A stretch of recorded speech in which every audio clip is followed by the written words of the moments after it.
and gentlemen, welcome to another exciting Norristown Eagles broadcast. I'm Dave Fazzini, and along with Mark Kolodinsky, we're here bringing you senior night from historic, barbecue-smoked Roosevelt Field. Mark, tonight the Eagles are in a tough spot coming off a horrifying loss to Wissahickon. So what I'm saying to you tonight, and what I'm asking you, is how are they going to rectify the sins of the past tonight versus these tough 7-1 Upper Moreland Bears? Well, it's going to have to start with correcting things they did wrong last week. And the two that jump out to me, obviously there's a lot of things that you did wrong when you lose 27-8. But the two that stand out to me the most, stopping the run and special teams play. Both of those were definitely weaknesses, and I think if they can correct those two things tonight, they'll have a chance in this underdog role. Norristown is definitely the underdog tonight, and as Mark so astutely put it, the special teams play has been frankly abysmal. They've been giving up huge returns on both punt and kick return teams, and they haven't been utilizing their team speed in order to get the big returns that Norristown is so well known for. Norristown's known to be a team of speed. Speed, precision, good blocking, and good execution. None of these things have been clicking in place for the Eagles since the PW victory, frankly. And if Norristown can't get it together tonight with this, it could be a long night against this tough Upper Moreland squad. Absolutely, and on the offensive side, Sheldon Mayer has been slowed down a little bit over the past couple of weeks. Last week, held under 40 yards, and after an explosive start to the season, he started to taper off a little bit, but with a guy of his talent level and his explosiveness, all it takes is one play, and he's right back into the flow. So keys for the Norristown Eagles tonight, of course, are establishing Mayer early, getting him off to some of his explosive runs. Mayer's used to coming out right away and setting the tone of a game, and if they get Mayer on track quickly, it could be a long night for Upper Moreland. But frankly, Norristown's been unable to establish Mayer in the past few weeks. And if the offensive line, under the tutelage of Jimmy Gallagher and Curtis Haley and some of the other seniors, can't get it together and block for him, they're not going to be able to use Mayer to his fullest potential. So that's the pregame here from Roosevelt Field. We'll see you in a few on Channel 28 Comcast. Dave Fazzini and Mark Kolodinsky. How you doing? Dave Fazzini back here with the tailgate captain. Bob's out here frying up some burgers, grilling some stuff up here on the grill. This is another time-honored tradition here at Roosevelt Field, and Bob's been doing this for 19 years. So, Bob, you say you've been doing this for 19 years. Yes, sir. What year did you get started here at the Eagles? 20 years ago in 87, 88, 89, somewhere's in there. Since 1988, 1989, these burgers, these ribs, this chicken, what have you's been cooking up and providing a feast for the faithful here at historic Roosevelt Field. And look, here to enjoy the burgers, Norristown Area High School Principal, Mr. Joseph Howell. All right, Dave Fazzini back with Norristown Area High School Principal, Mr. Joseph Howell. Mr. Howell, looking forward to an exciting senior night here tonight? Oh, absolutely. Looking forward to senior night. We're looking forward to a nice win, get us into the playoffs. It's a big night. Big night. Norristown's playoff hopes, they had been slim, but right now Norristown's in the thick of the playoff hunt. So, Mr. Howell, what do you look for tonight with the play? What do you look for the Eagles to do tonight in order to get this victory? Well, it's going to take a good defensive effort. They have, I'm told, a very good running back. In fact, I think Coach said maybe the best running back they've seen all season. So we're going to have to stop him. But yeah, the offense is ready. We got to put a couple of points up, but it's going to be fun. It's going to be a good night here. It's a beautiful night for football at Roosevelt Field. Mr. Howell, thank you very much, and look forward to a good game. Always a pleasure. Thank you. Thanks a lot. Right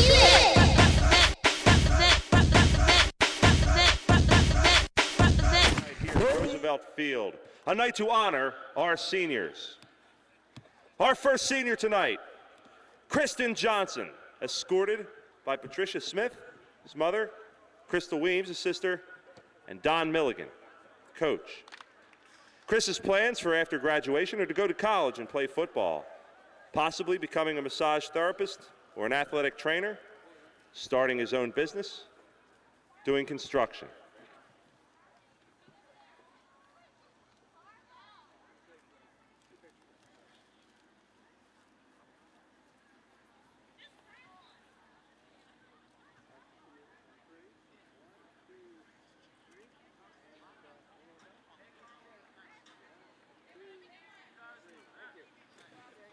Our next senior, Jimmy Gallagher, escorted by his father, Jim Gallagher, his mother, Rhea Gallagher, and Dan Gallagher, his brother.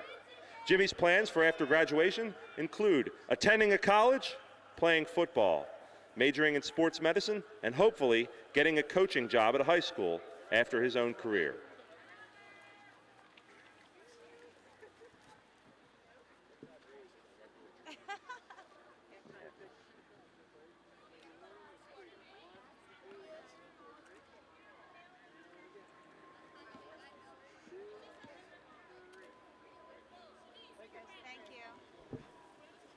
Our next senior, quarterback James Ramsey, his escorts, Rochelle White and Russell Murray, his mother and stepfather, his sister, Sarah Ramsey, Mercedes Harris, and Jalen Ramsey, and Rashawn, his brother. James's plans for after graduation include going to college and furthering his education and continuing to play sports.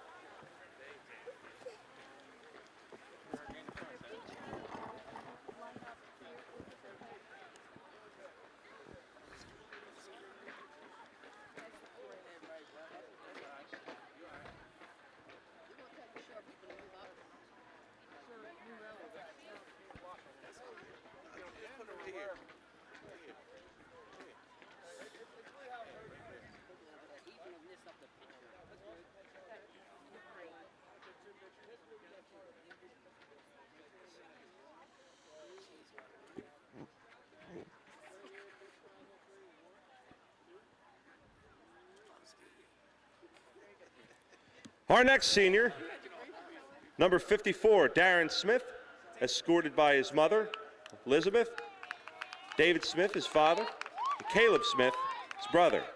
Darren's plans for after graduation include attending Penn State for computer engineering and continuing to play football in college.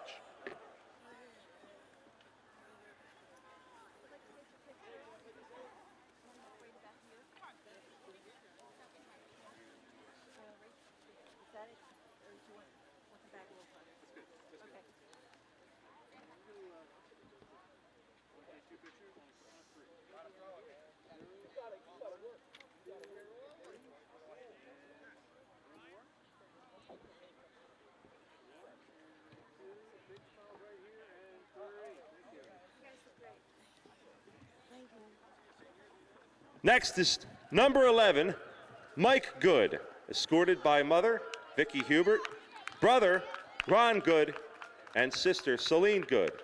Mike's plans for after graduation include attending a 4-year college, playing football at the next level, and being successful in whatever he chooses to do next.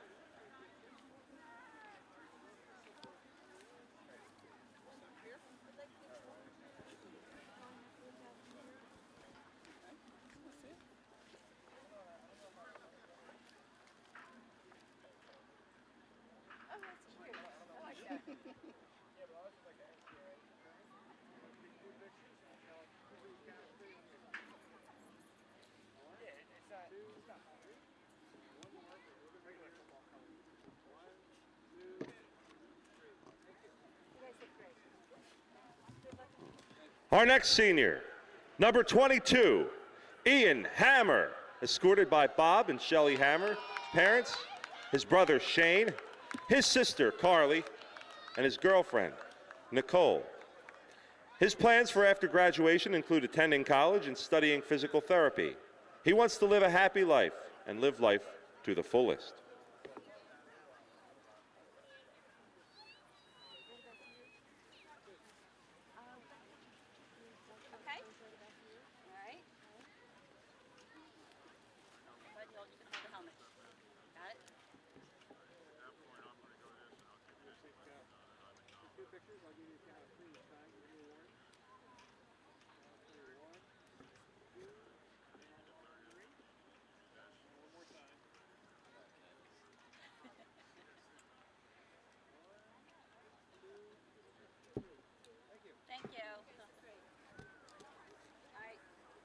Our next senior, number 10, Sam Kellijor.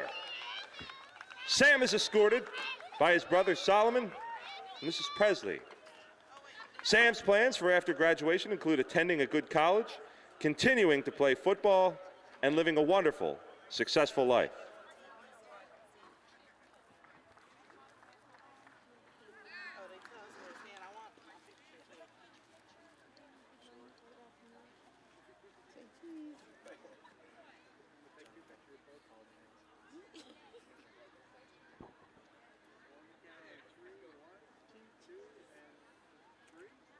Good job. Ah.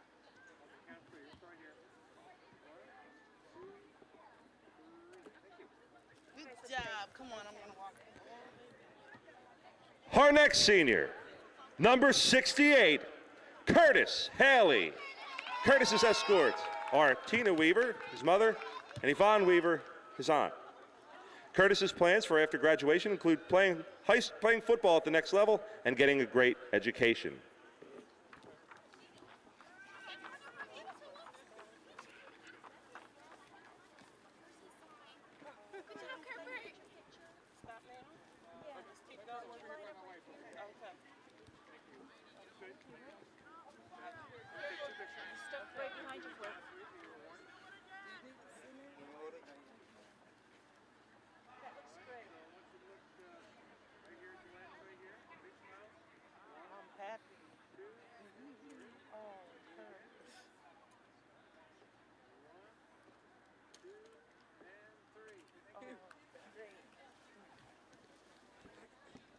Our next senior tonight, number 72, Josh Whiteley. Josh is escorted by Ro Whiteley, his mother, Tasha Matthews, his sister, and Sam Lou, his girlfriend. Josh's plans for after graduation include attending college, where he will take a degree in English and secondary education.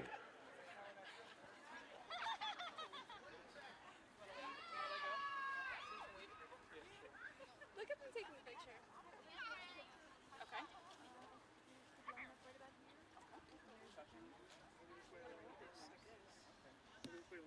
Over. Josh, you gotta get. No, I'm okay. You're okay. That's good. I would give you count of 3, and we'll take 2 twice, okay? 1, 2, 3. Okay. And one more time. Look right here. Big smile. 1, 2, and 3. Thank you. You guys look great. Thank you. Our next senior, number 80, Frank Carroll. Frank is escorted by his mother, Gail Carroll, and his father, Tim. Frank's plans for after graduation include going to college and living a great life.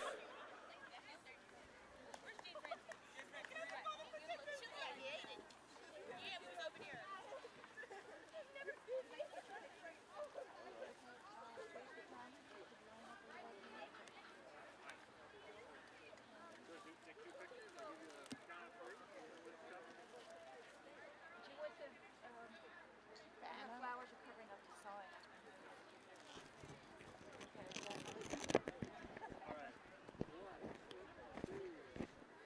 High school cheerleaders. Senior Carla Avalos and her escort, Jesus Avalos. Is that how you say that?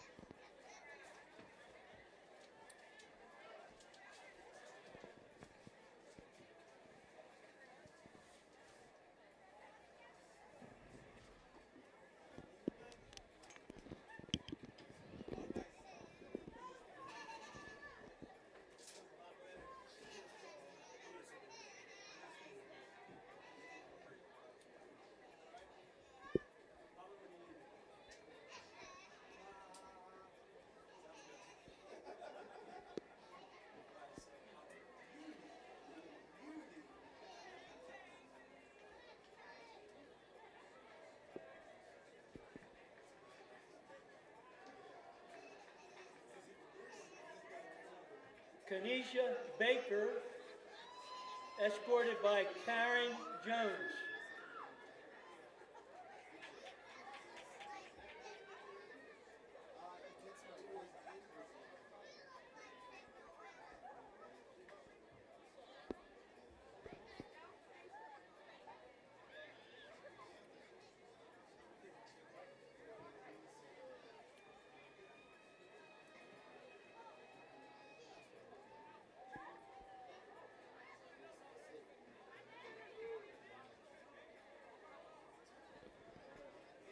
Mercedes Benson, escorted by Teresa Benson.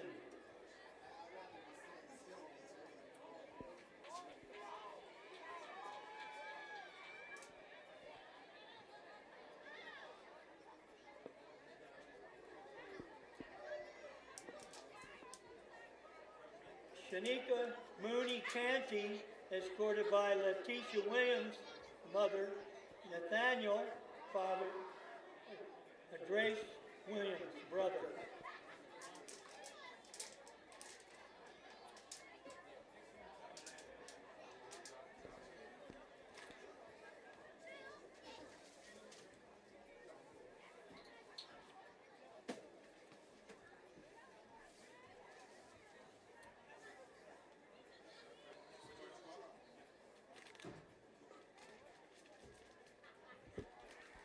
That was Shanika Mooney Canty and her escorts, Letitia Williams, Nathaniel Canty, and Grace Williams.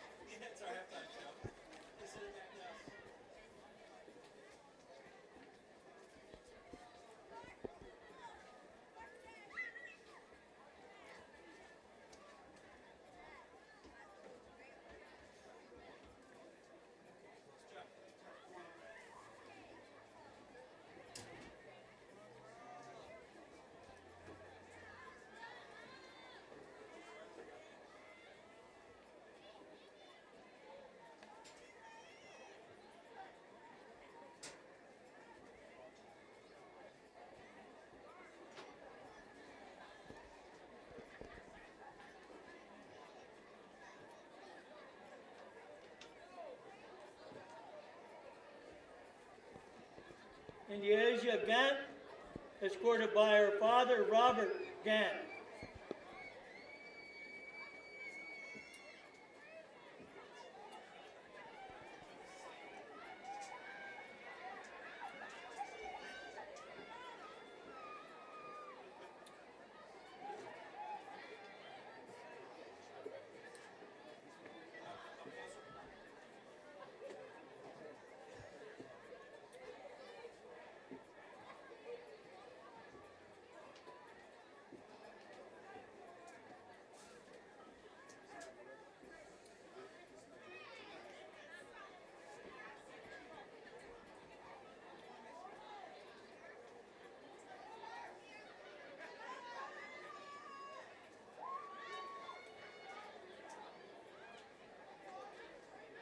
Shanice Gardner, escorted by mother Denise Gardner and Denise Jones, her sister.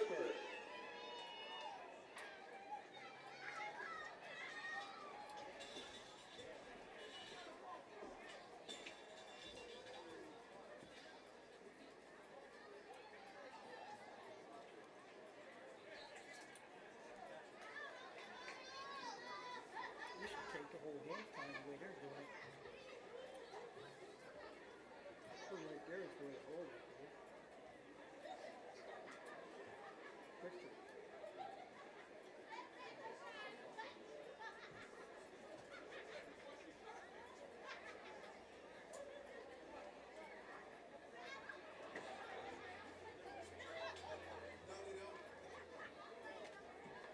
Anya Goodman, escorted by Rochelle McClellan and Kimia Matthews.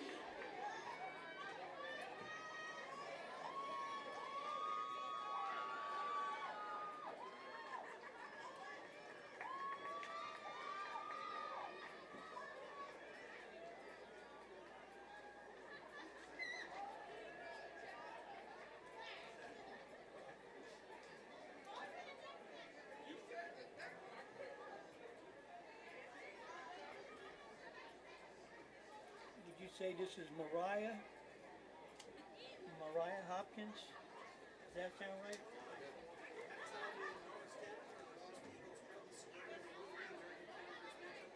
Mariah Hopkins escorts Aunt Teresa, Uncle Chuck.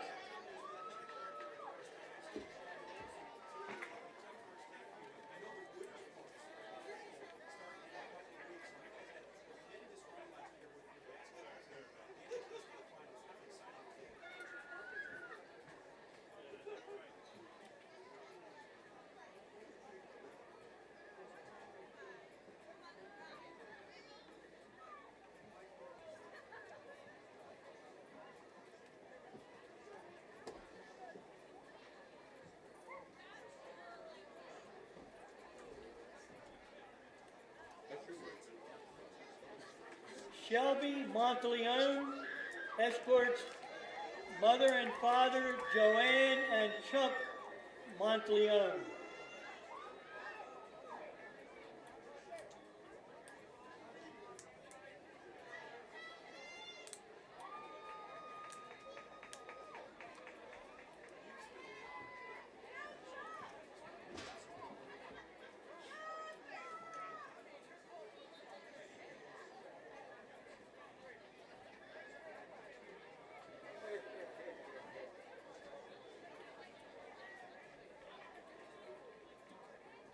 Jennifer Rutherford, escorted by her father, Louis Rutherford.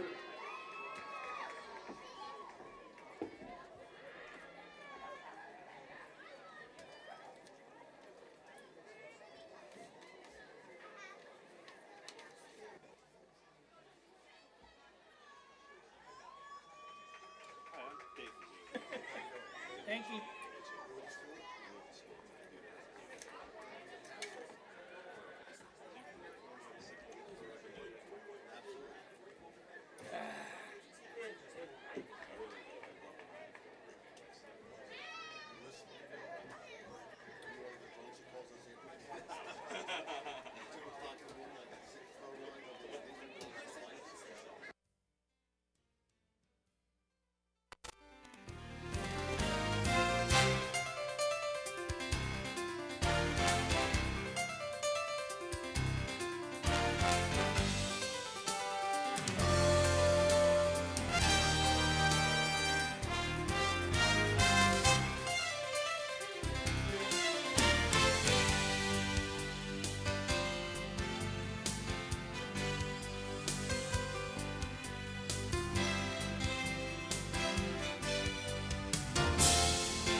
All right, and we're back here at historic Roosevelt Field. We've just had the national anthem. We have the captains, all seniors tonight are captains, as it is senior night here, Roosevelt Field. We've got some beautiful weather, Mark, and we've got a very, very tough Upper Moreland opponent.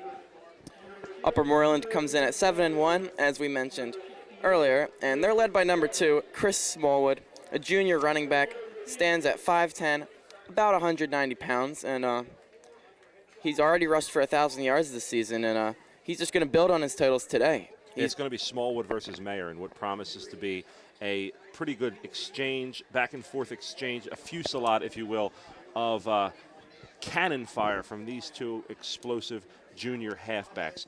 They're going to need to stop. The Norristown defense is due for a big game, and I know we've been saying that over and over again, and we've been kind of frustrated with what Norristown defense has been or hasn't been doing more aptly in the last few weeks, but they're due for a night here tonight where they just have a shutdown night where Brian Kennedy's troops can get out there and really, really mow them down and put some pressure and play on Upper Moreland's side of the ball. But it's going to be tough. This 7-1, very tough team. And again, Chris Smallwood can make even good defenses look bad, so definitely have to contain him. And, he's more of a smaller type of back that likes to use his speed. And Norristown's defense matches up well with that type of player because they have a lot of speed themselves with the likes of Keljor, Roby, Good, Mayer, and the rest of the defense. Yeah, Norristown's tough to beat outside, and they really haven't been beaten outside except the one play by Merton Ross, the Wissahickon play. That was really indicative of a flaw, but like a momentary flaw in Norristown's defense. They broke down really on that play, and Ross broke to the outside, and one of the few times this year where Norristown's given up a huge play on defense. When they give up huge plays, it's generally on special teams, which, as we mentioned at the beginning of the game, has been horrible all year. It's just been, they've put their defense in such bad position time after time after time. They can't do that again tonight. Fortunately for Norristown, they'll be on the receiving end of this kick here as they won the toss, and we'll get to see which of their deep threats is going to be back there. They're playing a little mind game with Upper Moreland's kicker. And notice that formation. Notice what Norristown's doing. They're not cueing who's going where, and only now do they break up, showing that Kellijor is going to be back deep. Dimitri Johnson kicks it off, and it's fielded at the 20. to the 35 and up to about the 40 is where the Norristown offense will begin its first drive of the game. It's not a bad return at all. I'm putting Norristown in pretty good field position. If Norristown could just keep that consistent, and they can go and they could really capitalize on this good field position, they'll be in good shape. But Ramsey's had a rough past few weeks with the injury, and we'll see how his ribs are doing tonight. And you mentioned that formation they used on the kickoff return there, and I really like that. I think that works well. It's hard to keep the ball away from someone when you don't know where they are. So the Eagles come out with one man in the backfield, and they give it to him. And it's a gain of about 5.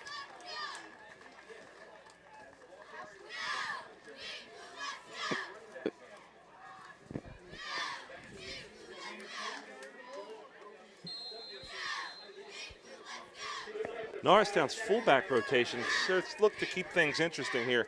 And Mark, they've been changing up fullbacks a lot. And on that play, it looked like Akeem Boyd, number 18, got the carry. And that's very unconventional, putting him at the fullback position. But nice pick up of 5 yards. Now it's Sheldon Mayer in the backfield, and he will run forward for about 2.5. And you mentioned those fullbacks that have the rotating fullback that they've had going, and recently they've had kind of a dual threat in the backfield because you might have, for example, Sam Calger back there, and then when you have him and Sheldon Mayer back there, it's really dangerous because it's 2 guys who can break a big play, 2 guys who are very capable of making plays with the ball in their hands. And as you said, Kelliger made that huge play a few weeks ago against Wissahickon when the game itself was very unfortunate, but Kelliger really showed some sparks of brilliance in that game. Rushed for 61 yards on just 2 carries with a touchdown.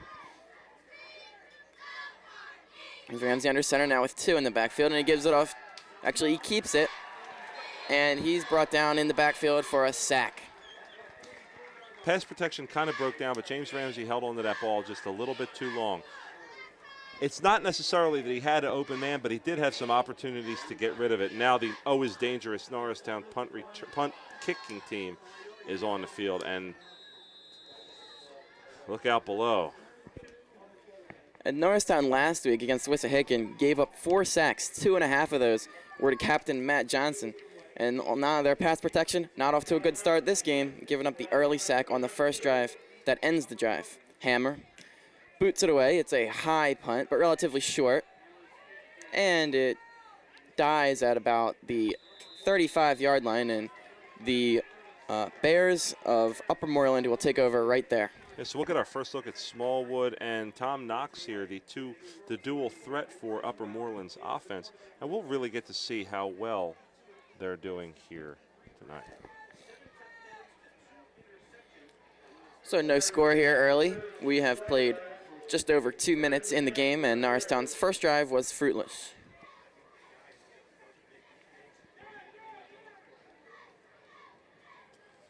Because of the elements, the field here at Roosevelt tonight looks a little bit rough, and we'll see if that plays a factor in tonight's game. A beautiful night, but the field looks a little bit rough from the barrage of weather.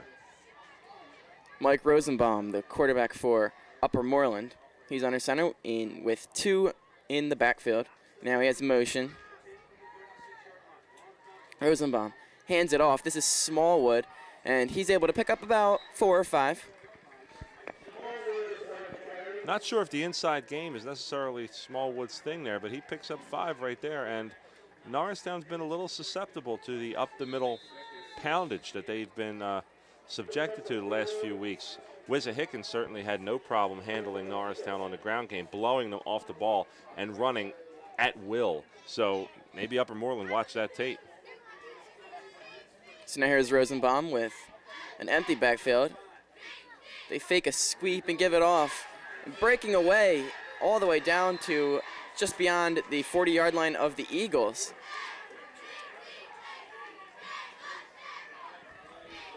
And you were mentioning how much trouble Norristown had stopping the run last week.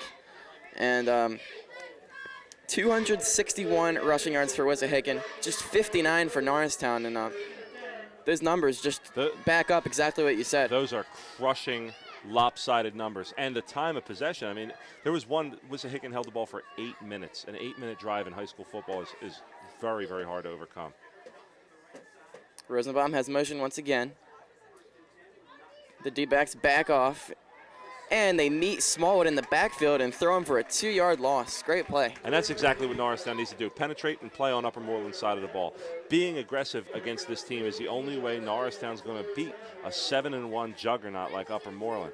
Being passive and playing back on their heels is not going to get the job done. But if Norristown takes it to Upper Moreland early, they've got a great shot at perhaps putting some defensive points on the board. So it'll be 2nd and 11.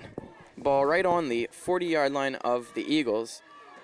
And Rosenbaum and the Upper Moreland Bears are looking to be the first on the board. Rosenbaum directing the offense. He fakes the handoff, and now he'll keep it, and he's able to pick up about 2, so it'll bring up a 3rd and 9 situation.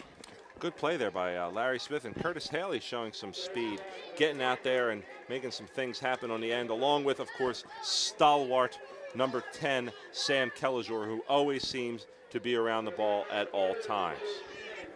So Kellijor making a nice play there. Kellijor really has emerged since his sophomore year when he was used as a speed threat in certain specific packages. Now his senior year as an integral part of both Norristown's offense and defense. And he and Mike Good really the heart and soul of that defense everywhere, all at once, making big plays with their speed and physical nature. It just seems like Kellijor just has a better week after week after week. He just builds on what he's been doing the week before. But another thing that I saw last week that was a part of the 27-8 loss that Norristown endured. 0 sacks, 0 interceptions by the defense. And I mean, this is a big play defense. And if they can't get those big defensive plays, that's how they end up giving up 27 points. And yeah, as you said, Mark, they score on defense, or they had been scoring on defense a lot. And their defense, in a way, is their offense. I mean, they turn around real quick and they can make plays, and they're real quick in that transition game. Like when one of their defensive backs picks one off, they're real quick into that transition game and they get big returns. That just has not been happening. 3rd and 9 for the Bears. Rosenbaum gives it to Smallwood to the outside and does not look like he got it. It may be close though. They're certainly going to go for it here. So 4th and short upcoming. You see how much faith and trust they have in Smallwood, giving it to him on 3rd and 9. I mean, it's not often you trust your running game to get you 9 yards to pick up a key 3rd down. That works 2 ways. Is it the trust in Smallwood or a lack of faith in the passing game? 4th and 3. Smallwood, and he's stopped. A number of blue jerseys swarm him, and the Eagles saw that coming, and they executed perfectly, and they earn the turnover on downs. Brilliant play. Donalfi, Kellijor, Haley, actually the whole right side of that defensive line in there on that play. Really good heads-up play by that defensive line, and Upper Moreland is stuffed in their tracks, and that's got to make them think twice before assuming that Norristown's going to be to roll over and play dead to this 7-1 team. They really saw that one coming. I mean, with Upper Moreland, though, sometimes with John Smallwood, you can see it coming, and he will still get a big gain. But Norristown defense just made a huge play right there. Now they have the ball at the 35. Here's Ramsey, gives it off to Mayer. He's got a little bit of a hole, and he'll go ahead for about 6. And that's nice to see from Mayer, being able to make some things happen in space there as he's running up the middle and pick up some of that key blocking. He hasn't really gotten that much help in the last few weeks of his blocking, so if they could surge off the ball and get him some room to operate, he's going to be dangerous. Just 3.7 yards per carry for Mayer last week in the loss to Wissahickon. Ramsey with 3 wide receivers now. And he'll hand it off, and they'll end up getting about a yard. On that play there, a little off-tackle action, there was a missed block, and the free backer came free. Looked like the right guard for Norristown missed a block, and that just closed things down real quickly. So Norristown, after receiving a huge boost in momentum after that stop, now face a third down situation here. 3rd and 4. 5:50 to go in the first quarter. Ramsey skins the defense from a shotgun. Mayer coming in motion. And Ramsey will drop back. He goes to Mayer, and he's got a first down and more. Great hook up there. Ramsey to Mayer for a first down. Nice play. Get him out in the flat, let him do some work, let Mayer use his speed in the open field. I like that call by Coach E.J. Smith, and I think that that was the right decision there on 3rd and short, giving Ramsey a little bit of confidence in his arm that he hadn't had after a couple weeks where he hasn't played necessarily up to his potential, getting him on an easy hookup quickly to one of his favorite targets, Sheldon Mayer. Nice play all around. Big gain for the Eagles. He catches the ball exceptionally well out of the backfield, as does John Smollett for Upper Moreland, but we've seen Sheldon Mayer catch the ball all year, lined up as a wide receiver sometimes, catches it out of the backfield. He's just a dual threat, and here's Mayer rushing the ball now and only gets about 2 or 3. Upper Moreland's defense is obviously all over Sheldon Mayer, and they've got people watching him, whatever he's doing. And watching what Norristown's been doing with Mayer the past few weeks, I dare say that they've gotten a little bit perhaps predictable. They haven't gotten Mayer out in wide receiver packages as much. They certainly haven't gotten the ball to him as a receiver. And the way to keep people off balance with a weapon like Mayer is to get him the ball as the Philadelphia Eagles do with Brian Westbrook, in a variety of different ways, in a variety of different packages. Well, speaking of that, here he is in the slot right now, but they hand it off to number 45, Brandon Pierce, excuse me. Yeah, there was nothing doing on that play. Pick up maybe 2. So it'll bring up another 3rd down. And 4.5 minutes to go in the first quarter. Still no score. The Eagles, this drive of theirs, produced by a turnover on downs that they earned just a few moments ago.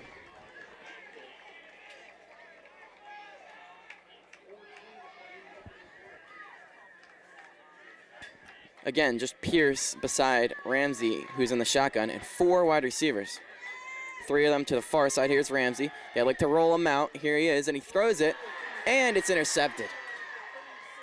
So there goes all of Norristown's momentum, and Upper Moreland makes a huge defensive play. Speaking of getting back quickly, I mean, I'm not glad that it happened as a thing for Norristown, but it's a very instructive moment for me, certainly, because it illustrated what I was talking about with Norristown.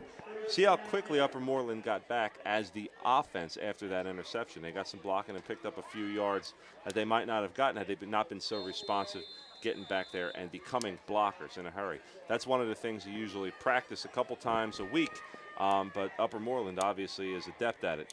Quick responsiveness, good hands, good conversion. Great play all around by Upper Moreland. Now Rosenbaum with a tight formation. And here he is to throw. And it's caught. Number 10 on the catch. That is Christian Kehoe. Nice play there by Kehoe, the 5'10", 180-pound senior. Couple yard pickup. Couple Eagles on the tackle. Still no score here at Roosevelt Field on senior night. 3.5 minutes to go in the quarter, and second 8 upcoming for Rosenbaum, Smallwood, and the rest of the Upper Moreland Bears offense. Things are moving pretty quickly here. Both teams keeping the ball on the ground or keeping the short passing game, so time's flying here in the first quarter. And we'll see if Upper Moreland keeps it on the ground here with 2nd and 8. They do go to Smallwood, and he only gets about 2, so Norristown continues to contain him relatively well, and it's 3rd down. Now, 5'10", 190 pounds sounds small, and by all rights it is. But for the high school game, some of these tailbacks, like Sheldon Mayer is weighing in at 5'8", 165, so 5'10", 190. You can really do some damage inside with size like that, particularly if you have some good blocking. And Upper Moreland's line is a fairly good size. I mean, they have one 6'3" freshman, Ricardo Diaz, number 78, weighing in at 320 pounds. So they've definitely got some size on their side. Rosenbaum as a Norristown defender jumped but got back. Here's Smallwood spinning away from a tackle and now falling forward all the way up to the first down marker. Let's see if they give him the first. That was lousy tackling, more akin to a game of pinball than a game of football. And they gave Smallwood far too much there. They gave him far too many opportunities. They've got to wrap him up and bring him down, and that's just not going to get it done. He's already tough enough without giving him the advantage of not tackling him when you hit him. And that little second effort boost gave him just enough for the first down. Looked like they were playing rock band there and aiming for the unison bonus as opposed to like tackling him and bringing him down. I don't know what that was. Bizarre choreography on that play.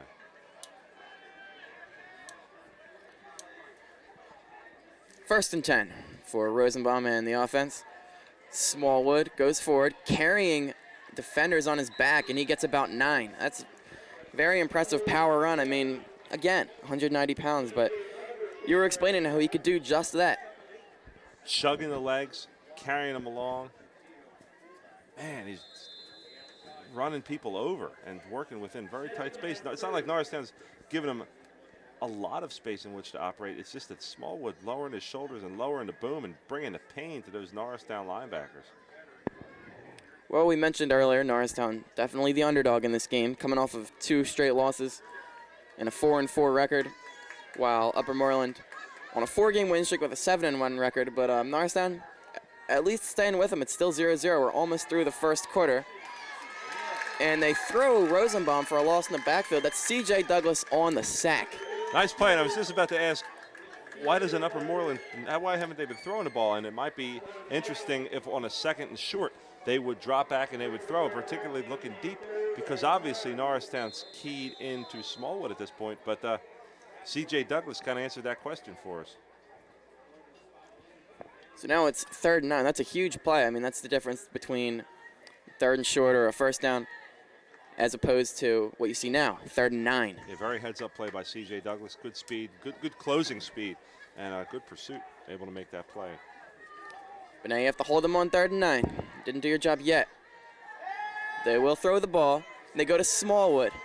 Down the sideline, he's got a first down and a lot more. He's inside the 20. He's inside the 5. Runs over the pylon and touchdown. Touchdown, John Smallwood. You mentioned not doing your job, and that's Exhibit A for the prosecution, Your Honor. They certainly didn't do their job there, and that team speed that Norristown's so known for was nowhere to be seen on that play, giving Smallwood complete free reign to the far side and just allowing him to work his will on that Norristown defense, cutting them to ribbons. So on the last play of the first quarter, Upper Moreland puts points on the board. It's 6-0 and now 7-0. Well executed by Upper Moreland, the screenplay, getting blockers out in front of Smallwood and just getting him out there and letting him do what he does. Obviously, he's got some speed and 190 pounds. Norristown's going to find it hard to stop him here today. Now let's see if they can keep up. I mean, we mentioned how Upper Moreland comes in at 7-1. They're really a powerhouse team who will be headed to the playoffs. And Norristown doesn't want this to get out of hand. I mean, this Upper Moreland team's capable of putting up big numbers. And now Norristown needs to respond quickly. Yeah, Upper Moreland, I mean, in their 8 games, they've only given up 90 points. And they've scored 194. So they're putting up some big numbers, and in return, they're not giving up that many at all. So Norristown, if they're going to get off to a great start here tonight, which they're already certainly not getting off to a great start, giving up that huge play to Smallwood, they've really got to be cognizant of where he is at all times, shutting him down, because they're not going to the pass too much. If they're going to the pass, they're going to Smallwood and going to try to get that screenplay working again. I go right back to that if I'm Upper Moreland. I mean, there's no question about that. Going right back to Smallwood out in the flat and just letting him do what he does. But Norristown's just got to do a better job using their speed. Kellijor, Good, and Mayer particularly getting out there and stopping it. And you mentioned how the Eagles need to give the defense different looks with Mayer and put him at wide receiver and throw him the ball. Well, Upper Moreland did it. Norristown seemed to be doing a pretty good job on Smallwood, considering how talented he is. But then that one play he breaks away happens to be a screen, and I guess they weren't expecting that. I don't know if they hadn't seen that. I don't know if they haven't used Smallwood in that role before, or if they just stuck them. You mentioned he's been putting up huge rushing yards, but I don't know if just Upper Moreland hasn't been using him in that role, getting him out there opening the screen for the screen. But that's definitely something they should have been prepared for. So here comes the Norristown return unit. That's one facet of their special teams that is actually above average. They are capable of breaking off a big gain at any time, with whether it's Denolfi, Kelliger, Mayer. They're all capable. And look, they're doing it again. They're doing the old six-man bunch, going to spread out and see what happens here, see who the deep man actually goes to be. Looks like it's going to be Kelliger back deep, but this one's going to go out of bounds. Dimitri Miller with the mistake, kicking out of bounds, and that look on the return unit on the part of Norristown, I think definitely plays a part in that. I mean, it really messes with the kicker, and, you know, he's trying to kick it away from the group of guys in there and ends up kicking out of bounds or whatever it may be. But I really like that look. You can't keep it away from Norristown's dangerous receivers if you don't know where they are. Yeah, that's a very good point, Mark. They can't really know where they're kicking or to whom they're kicking. If Mayer's back there by himself, or if Kelliger is back there by himself, they can directionally kick or perhaps squib kick it, and they can get their coverage teams down there to stop them. But with them bunched up and then spreading out, you never know who's going where, and that leads to a very, very bad mistake like you just saw. James Ramsey gets the play call from E.J. Smith and the rest of Norristown's coaching staff, coming off of a game that he did not finish, but 3 for 10, just 37 yards.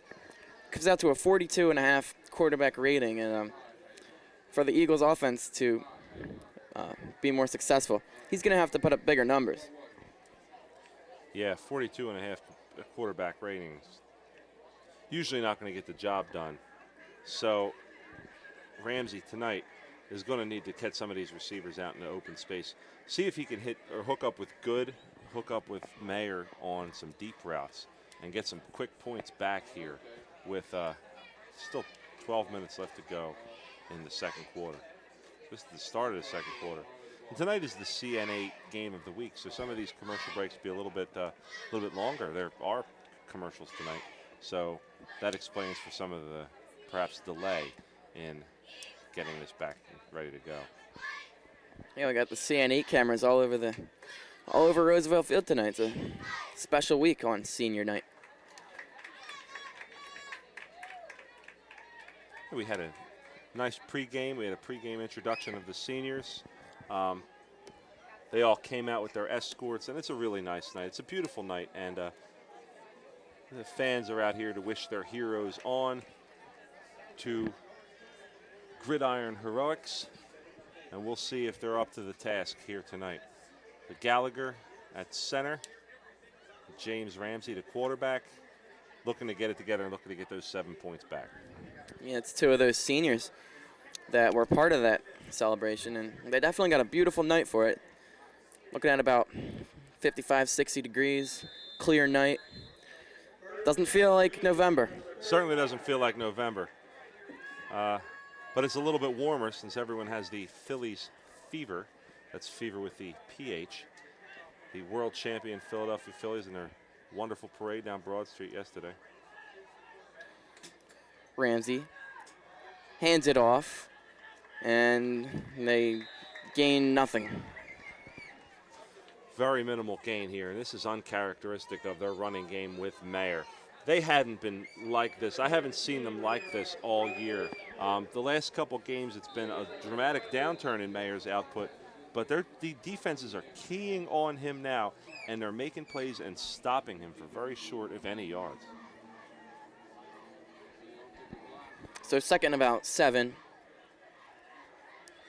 Here's Ramsey. He will pitch it to Mayer. Yells of toss from the Upper Moreland sideline, and the defense snuffed it out. Very heads-up play, not letting Mayer to the outside. It's obvious Upper Moreland's got some team speed where they're able to keep him contained.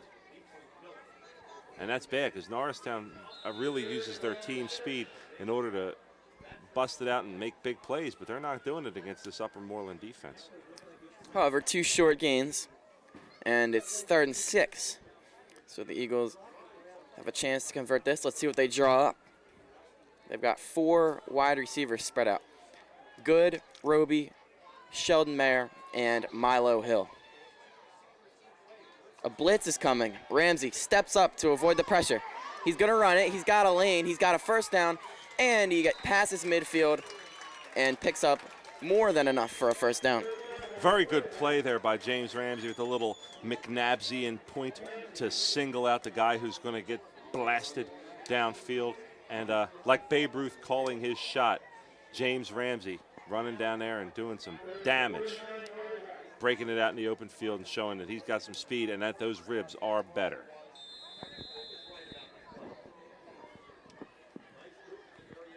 Last week, ran it 7 times, but got negative yardage. This week, different story. And we know that James Ramsey's always capable of picking up a key first down with his legs. And even just, it's an integral part of their offense. James Ramsey being able to run. They design plays that are made for him to run, as well as pass plays where he can take off whenever he wants. And that's a big threat that James Ramsey has, that he's able to use his legs to get downfield and not only avoid pressure, but also to put some pressure on the defense. They don't know what he's going to do because he's so capable, he's so athletic, that he just makes great plays at all times. Unfortunately, in the last few weeks, with Ramsey being a little bit under the weather with his ribs, he hasn't been able to get out there and use his speed like he had been the first couple games. The first few games, the Norristown was putting up huge points.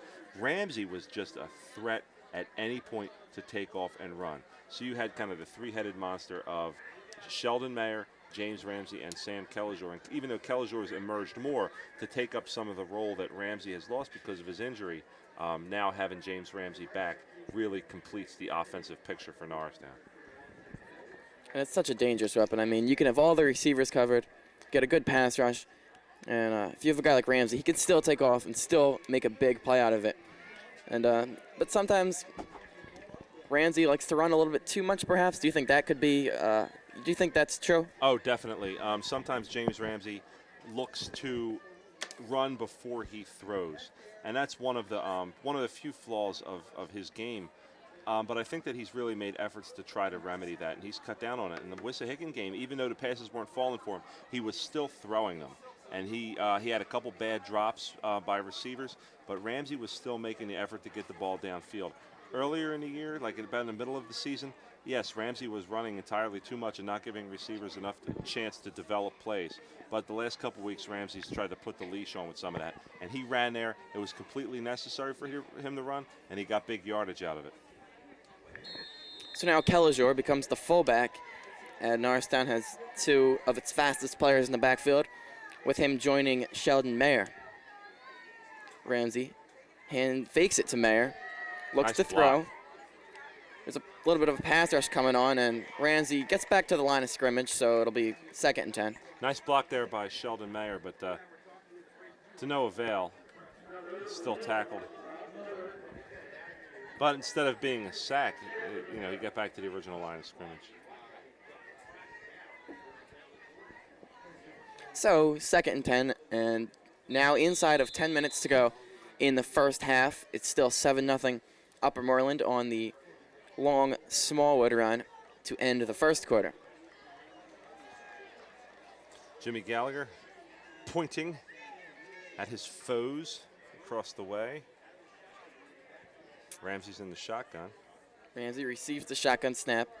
Another play action, and it's through the hands of Kellijor. Thought about running before he hauled in the pass. And Ramsey threw that ball entirely too hard. He was staring down Kellijor point blank, and he reared back and fired it. And he should have had a little bit of a softer touch. But all around, a screw up on both ends of that play. Ramsey's throw and Kellijor's reception, both not good. So it's a good idea by Norristown. They fake the handoff to one side and then try to go short to Kellijor on the other side with speed. But unfortunately, they didn't execute it. Brilliantly conceived and poorly delivered. Ramsey again in the shotgun. 4 wide receivers. He drops back to throw once again. Steps up into the pocket and gonna run again, but it's 3rd and long, and he doesn't have enough for the first. Gains about 6. Perhaps not giving that play enough time to develop, but there was nobody open. So Ramsey made a tough decision and sticks by it. He just tucks the ball in and runs, getting nobody down open. Upper Moreland's doing a really nice job here with pass coverage. They're not giving anything up with these speedy Norristown receivers. Well, we saw Upper Moreland go for it on 4th and 3 earlier in the game and fail. And now Norristown's offense comes off the field, and they will not take the chance.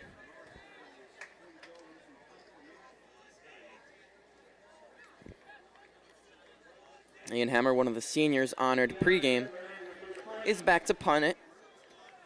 2 return men back deep for the Bears. Always dangerous. It's Very good booted punt. by Ian Hammer. It's fielded at the 5, and it's dropped. And able to get back on top of it were the Bears, but a great kick, great coverage, and it was mishandled by number 36, Paul Scott. And boy, I'll tell you, that special teams has been weak at times, but right there, Ian spectacular. Hammer with a great punt and very good punt coverage. Nothing to fault on that one.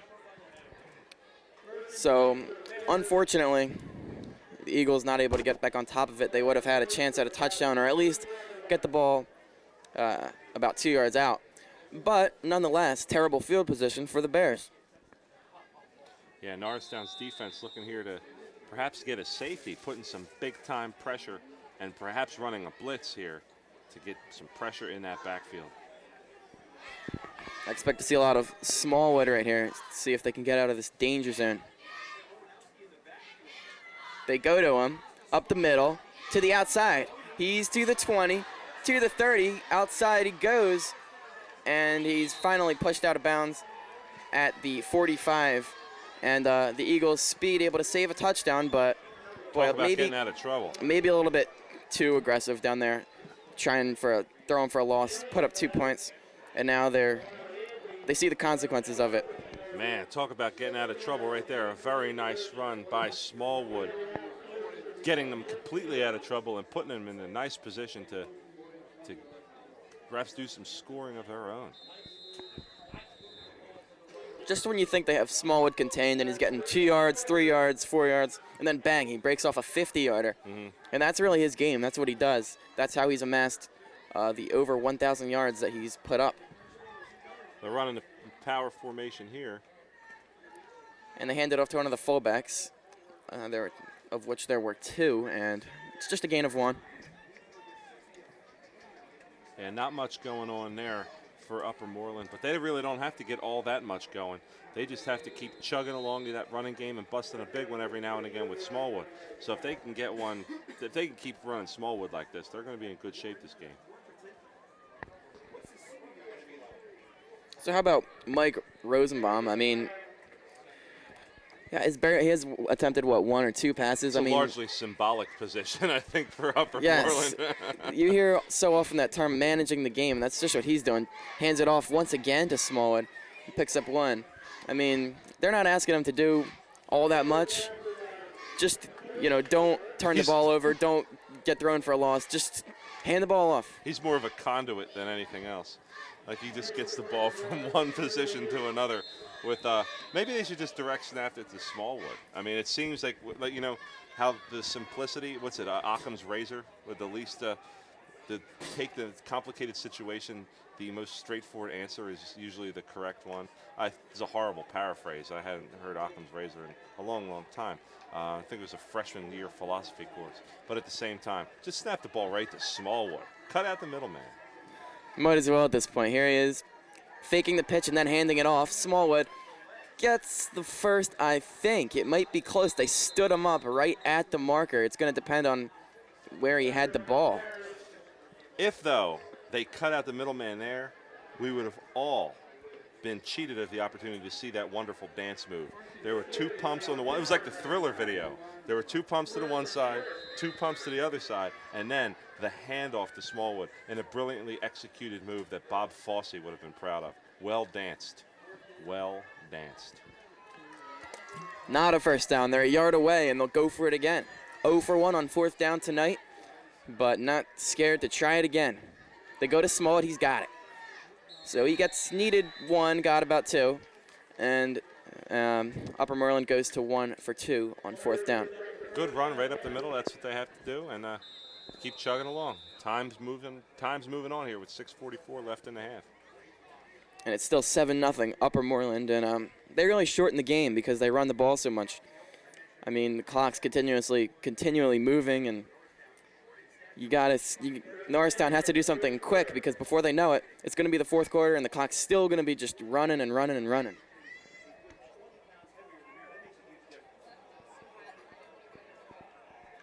Rosenbaum again with 3 in the backfield. A little fake pitch there, and Smallwood able to get about 1, a good second effort to get just that 1.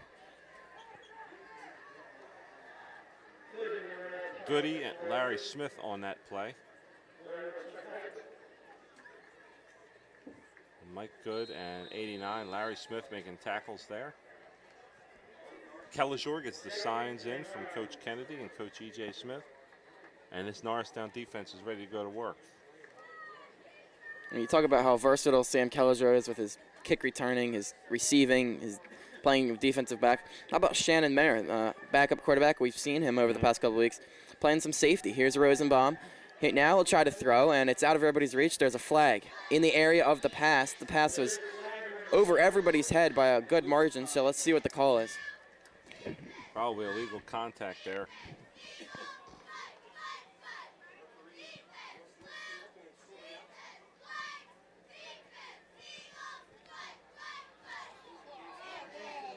They say, I'll see your illegal contact and I'll raise you. Pass interference.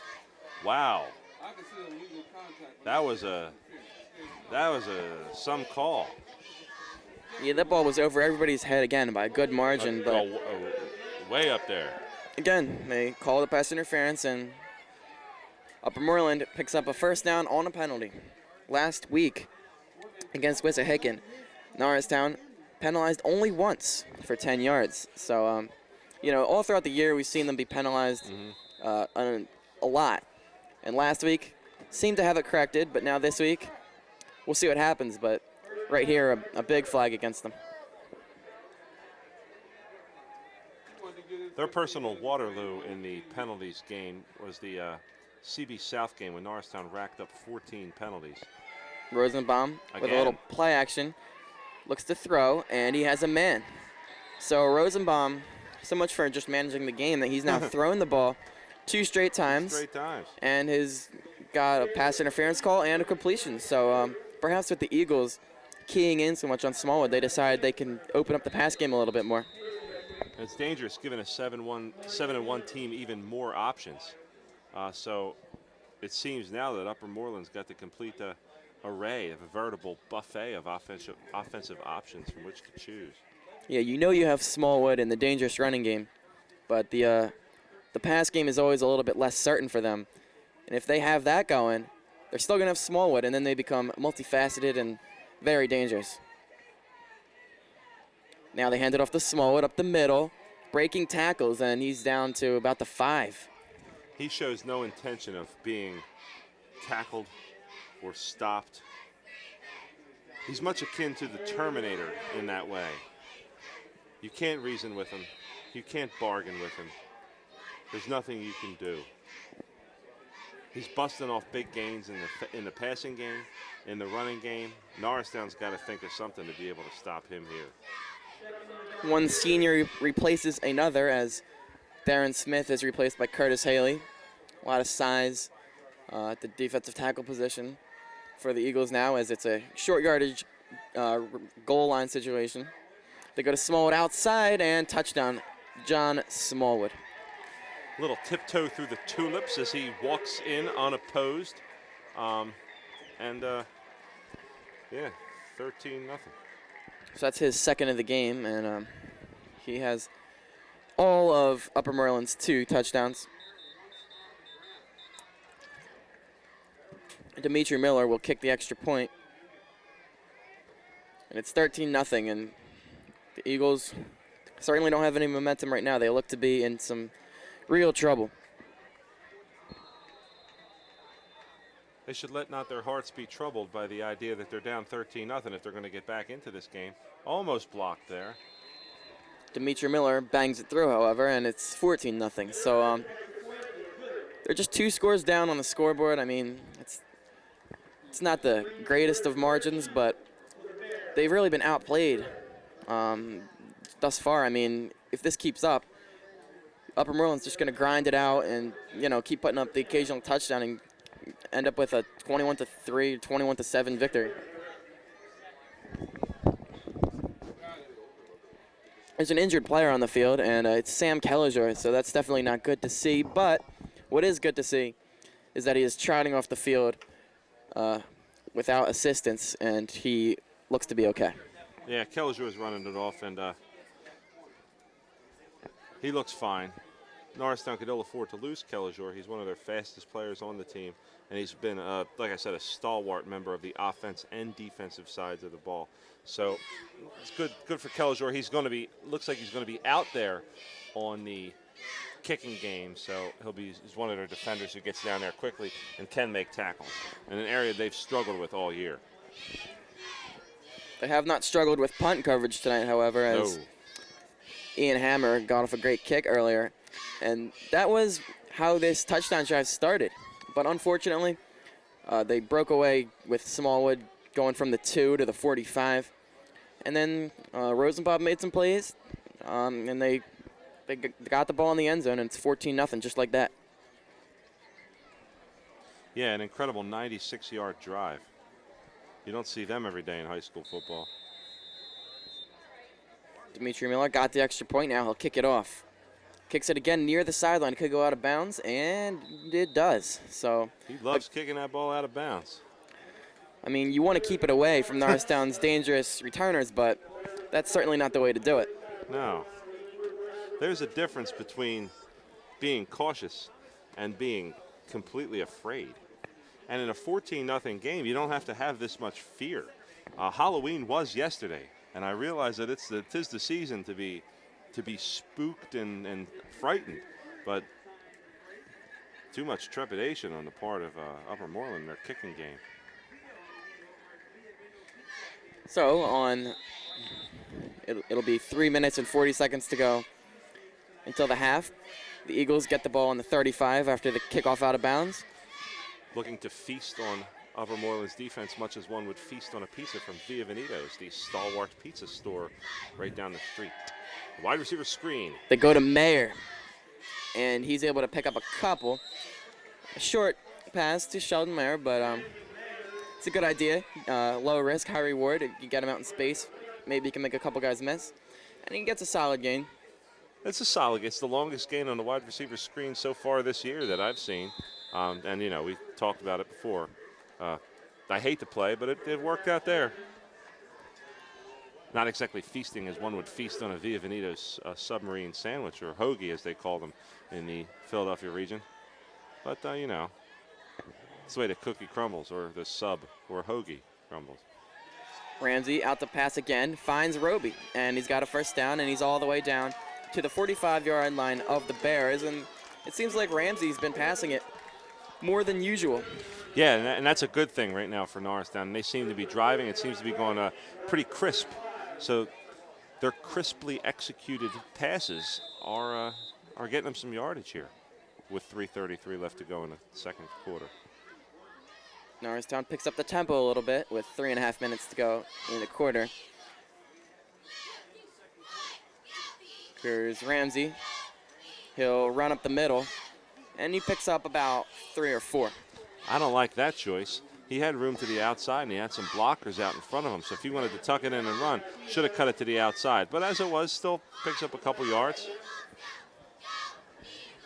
So now they open up the drive with 3 good-looking plays. Let's see if they can continue to build on it. Kelliger leaves the game. They get some more size by bringing in Brendan Pierce. 2nd and 6. Inside of 3 minutes to go in the second quarter. Norristown trying to put their first points on the board. They're facing a 14-point deficit right now. Ramsey goes to Mayer. Up the middle he goes, and he picks up about 8 and a first down. That was a booming block. You could hear the pads crushing from all the way up here. And a very nice job springing Mayer for that gain. So 1st and 10. This is a good-looking drive thus far for Norristown. Pierce and Mayer in the backfield. 2 wide receivers, both far side. They hand it off to Mayer. Another big burst of speed. This time the hold not there to as much of an extent, but still, again, solid positive yardage. Solid positive yardage, but stuffed up there on the right side. And that's one of the differences between first half of year Sheldon Mayer and second half of year Sheldon Mayer. First half, for some reason, that gain would have been, he might have taken that to the house. It just seems like the blocks fell for him then. But right now, it's not all clicking. The running game's not clicking on all cylinders. 2nd and 7. 1:46 to go in the half now as time becomes a factor. Pierce is the only man in the backfield as Mayer is lined up as a wide receiver. Here's Ramsey. He will throw. And a diving attempt by Good. Did he get it? Yes. Diving grab by Mike Good. Great catch by Good there. Fantastic work. Nice throw by James Ramsey. Excellent reception by Mike Good, getting open over the middle on that little post. He beat his man, and he made a great catch. James Ramsey, 3 for 3 on the drive. He has completed as many passes on this drive as he did in the entire game last week. And the drive's not yet over. And Ramsey's got confidence, and right now, he's got 5 wideouts. Empty backfield, Ramsey under center. He'll plunge it ahead on a draw, so try to spread out the defense and see if there's anything up the middle, but there's not. No, they saw that coming.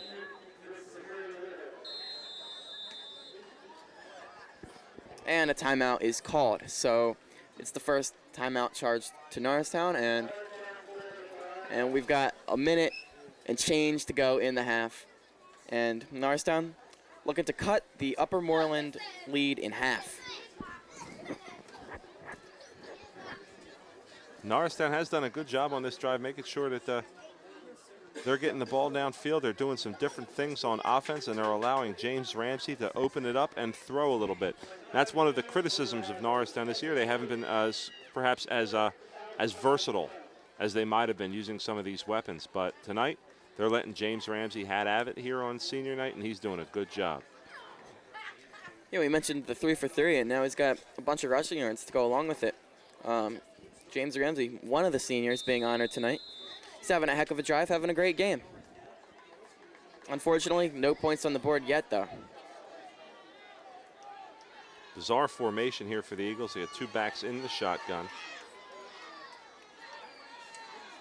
Ramsey receives the snap, faces some pressure, now throws, and it's batted away. A great defensive play by number 22, Terrell Watson. And they're lucky that one wasn't picked off because he saw that coming and really jumped to the route. But fortunately, the pass was thrown with enough velocity that it could not be jumped. Yeah, he made a good play on that one. Watson, good break on the ball, and able to keep Ramsey from completing that one out to his receivers. So it's 3rd and 8, and after all the promise that this drive showed, it could stall right here. So let's see what Norristown draws up. Again, 2 backs beside Ramsey, who's in the shotgun. Takes the snap. He's going to throw. Rolls out to his right. Throws it for the end zone. For Good. He was open, but the pass was not on target. And it'll be 4th down as Ramsey could not hook up with Good. Well within Ian Hammer's field goal range, but you want 7 here. You don't want 3.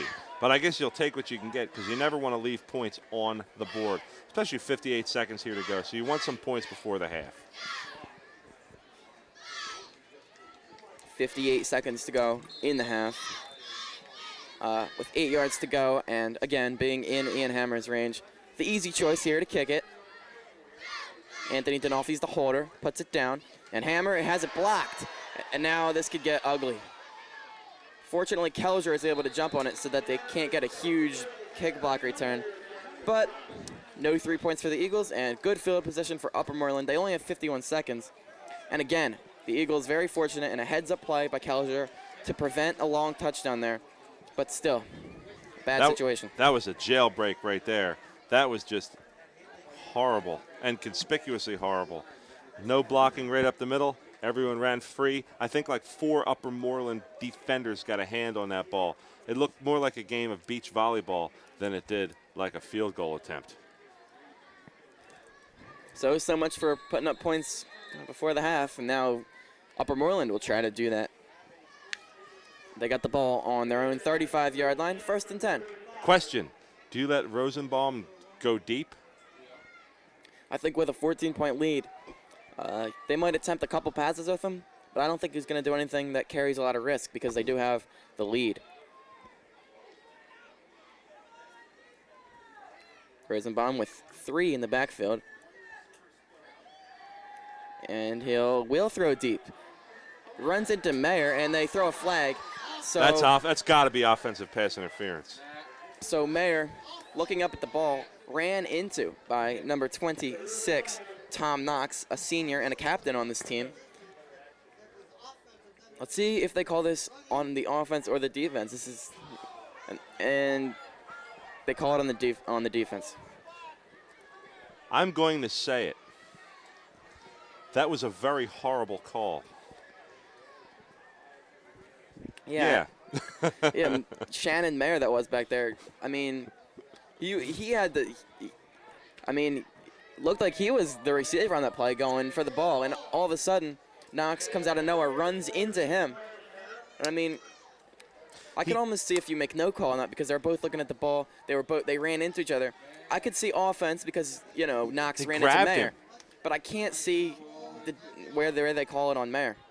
That was an egregiously horrible call, and there was no excuse for it. Fortunately, in high school, pass interference is not a spot foul, so 15-yard gain on the penalty for Rosenbaum and company, and they try to throw it with him again, and it's thrown out of bounds. So, I said go low risk, don't try not to turn the ball over, take the 14-point lead, maybe hope to get a big gain, make it more. But Upper Moreland disagrees with me. They want points, they're throwing. Well, apparently throwing it deep is considered a low-risk proposition because if it's not completed, it's going to be a pass interference call. 2 very suspect pass interference calls here. The only 2 penalties on the Eagles, but both tough penalties to take and to justify. 4 wide receivers for Rosenbaum. Smallwood in the backfield. They go to Smallwood. Spins away from a tackle, and now he's into the secondary. Unfortunately, Roby's able to make the stop, but it's a gain of 12. He's so much fun to watch. And there's an injured Eagle down on the play.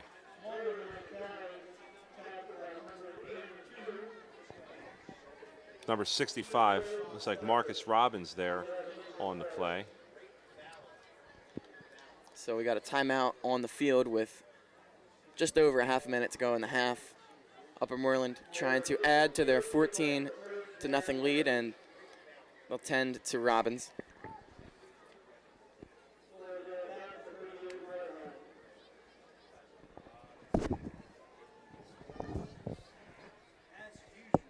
We saw Kellinger trot off the field and come back into the game after sustaining what was a minor injury. Let's hope that it's the same for Robbins.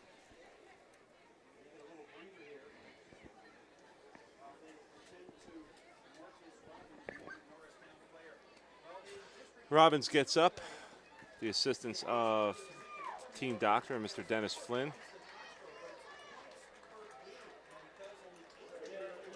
Robbins jogs off, so he looks to be okay. They'll take a look at him on the sideline and see if he can go back in anytime soon. And he's a part of a defensive line that they need him because they've really struggled to create pressure. Again, 0 sacks last week. And I mean, losing him certainly doesn't do any favors in terms of trying to generate a pass rush. So right. Fortunately, he looks to be okay. We will see as he sits down on the bench. Rosenbaum with a quick pass, and they complete it to Knox, and he's got 10. So now the Bears creeping up on field goal range, perhaps within striking distance of the end zone. And the Eagles, I mean, they got the clock on their side, and they need to make some kind of a stand here before halftime. Nice play by Nice play by Knox. Rosenbaum is in trouble, but he gets it away. It's for the end zone and caught for a touchdown. Wow. Wow, you really thread the needle there between multiple Norristown defenders. And Tom Knox hauls in his 3rd reception of the game, and he puts up the 6. Well, that was shocking.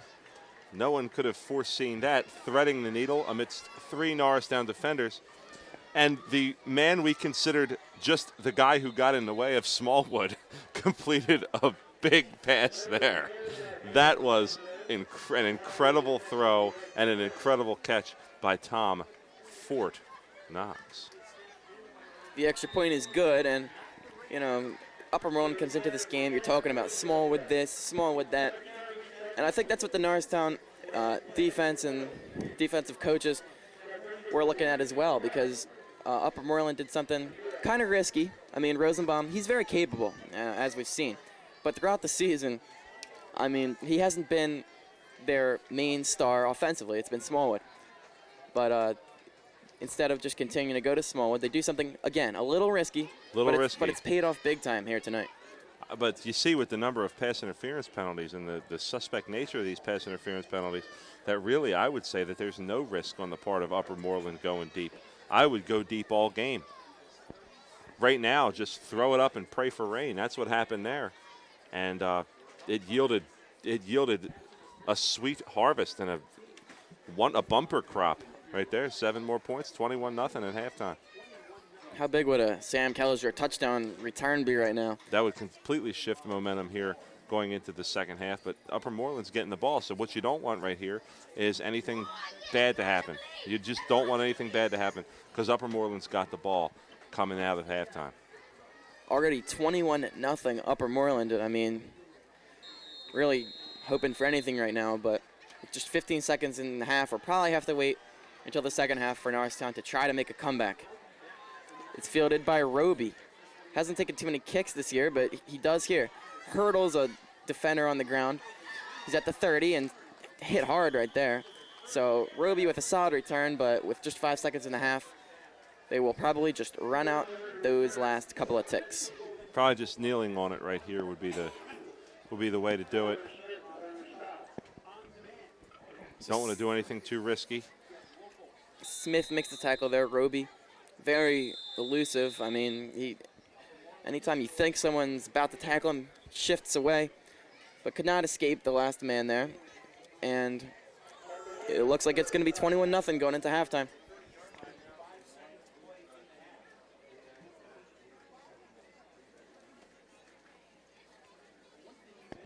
Well, what do you think that Norristown needs to do better to stop this? I mean, right now 21-0. Nothing's going right. Where do you start?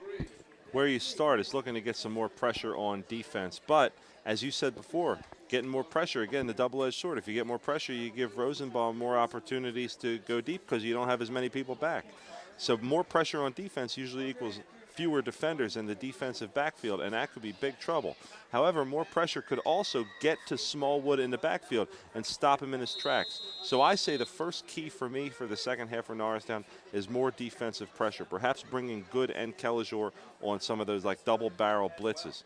However, Norristown could also get Sheldon Mayer off the corner on a corner blitz, see what happens. They're going deep here, so we'll see. Yeah, forget about the kneel. 5 wide receivers for Ramsey. I mean, you got to try something at this point.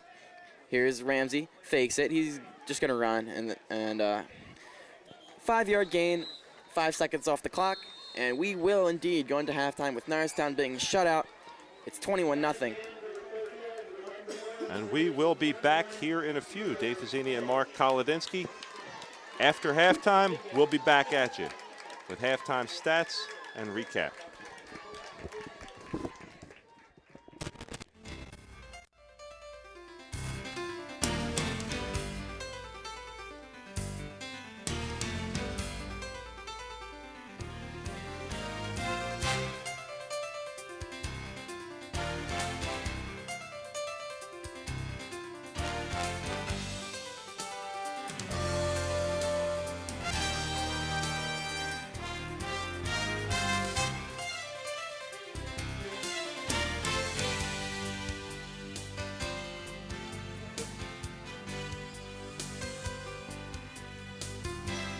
All right, Dave Pizzini and Mark Kolodinsky back here with second half action at historic Roosevelt Field on senior night here.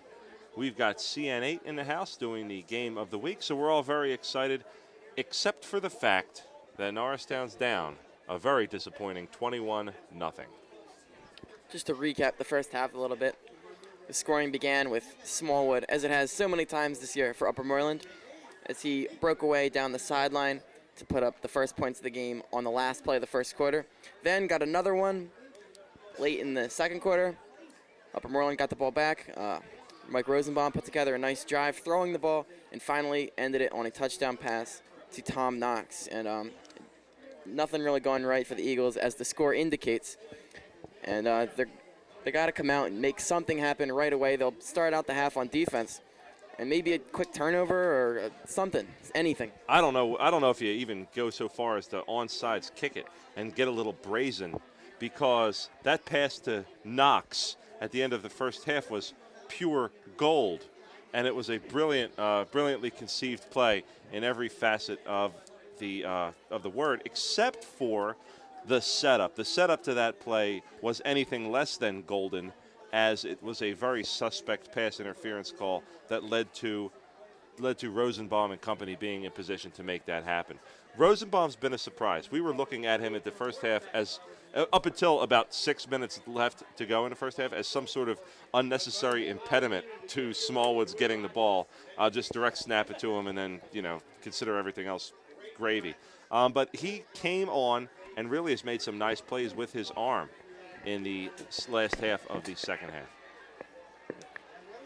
The Norristown Eagles with a little bit of a different look today, going with the home blue jerseys and with the white pants, and hasn't given them any luck. And temperature continues to drop here at Roosevelt Field, and so does the spirit of the fans that came out tonight for senior night. As again, Norristown looking at a tall task in the second half, down 21-0. And again, with Smallwood and the running attack that Upper Moreland features, the game is shortened. They just run it and run it. I mean, we talked about it earlier. If they get some kind of a substantial lead, and they certainly have it now. Very good point there, Mark. And the more they can run the ball in the second half, if they can come out here with a back-breaking drive that just chews up the clock, Norristown will be in really bad shape. Unfortunately for Norristown, they seem to have no answer to that running game. Right up the middle, 5 yards, 6 yards, and a cloud of dust. Equals big problems for this Norristown defense. Now, if you're Upper Moreland, I mean, you had so much success with Rosenbaum throwing the ball late in the half. Do you continue to use that, or do you say, now we're going to go back to Smallwood, run clock, use a lower risk type of a thing? Run the clock, run it down, grind it out, see if you can put up a 6 or 7 minute plus drive here. That'll really break the spirits of this Eagles team. What you don't want is a quick turnover. You don't want to go deep right away and have a quick turnover, because then Norristown gets back in this game in a hurry. But if you can run it down their throats and just smash the football and hold the clock, you're really putting Norristown in a tough spot, where Norristown then has to make risky choices of their own. So we're ready to start the second half. The much maligned Eagles kick coverage unit is out there, and rightfully so.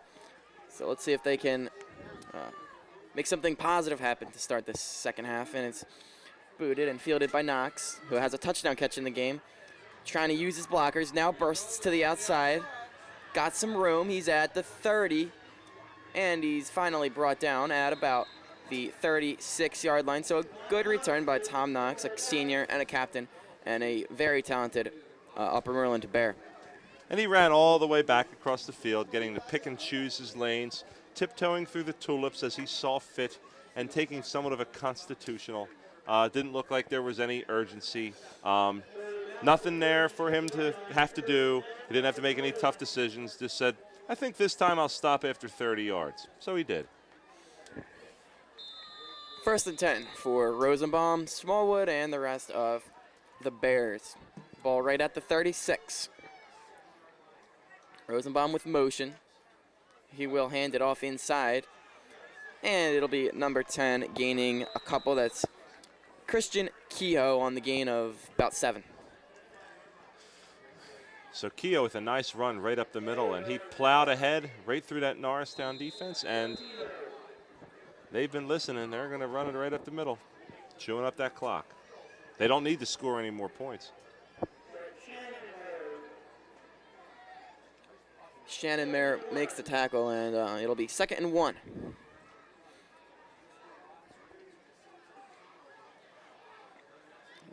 They've had a lot of success throwing the ball. They've had a lot of success running the ball. Now they'll throw. It's a deep ball, and no one is in the area. Good pressure there by number 68, Curtis Haley, getting in Rosenbaum's face and making him throw that ball up and high. It's almost duck season, and that's what that looked like. The hunters emerging from their blinds to take pot shots at that wounded duck. I guess Rosenbaum just throwing it away. The closest receiver, the closest player was a Norristown coach. Wearing white, I may add. Maybe he mistook him for a receiver. It is possible. He was wide open. Coach Roe Watson stalking the sideline there ferociously. And Mark, as you said, he was wide open. And he was the only one within catching distance of that. 2 in the backfield, 1 tight end, and 2 receivers for Rosenbaum on 3rd and 1, and flags before the snap. Just a little movement there before the snap. So a false start moves Upper Moreland back 5 yards, and that's big. Now instead of 3rd and short, it's 3rd and 6. It'll be 3rd down and 6 for Norristown, or for Upper Moreland. And Upper Moreland's going to look to probably maybe go back to the screen pass on this one. That was very successful to Smallwood, getting him out in the open. And Smallwood has got that explosive speed. That's what I do right here, Mark. What do you think? I think it would be a great call. Let's see if Upper Moreland agrees. Instead, they run a sweep to Smallwood, and he's right at the marker. I don't think he got it. It's going to be really close. Going to be really close for Smallwood. Nice piece of running there by Smallwood. Well, they do give it to him. It wasn't the screen that you mentioned, but it was similar in that they got the ball to Smallwood in a relatively unconventional way. They didn't just hand it off, run up the middle, bounce it to the outside, whatever.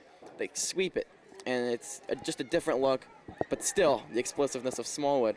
I mean, it's really a great play call for the Bears. Nice piece of running. He's obviously their workhorse, and the scary part about him is that he's a junior.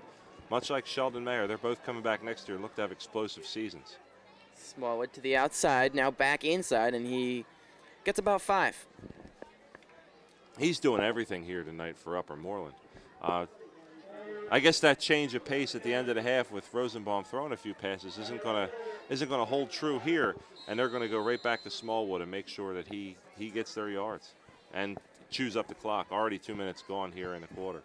Chews up the clock and carries a low turnover risk as well. So it'll be 2nd and 5 or 6. Rosenbaum in an I formation.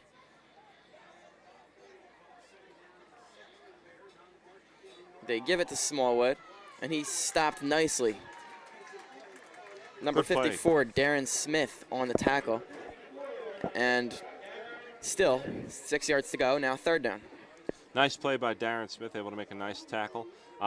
He was the only man there to beat, so if he didn't get it, that was going to be a long run for Smallwood. He'd still be running.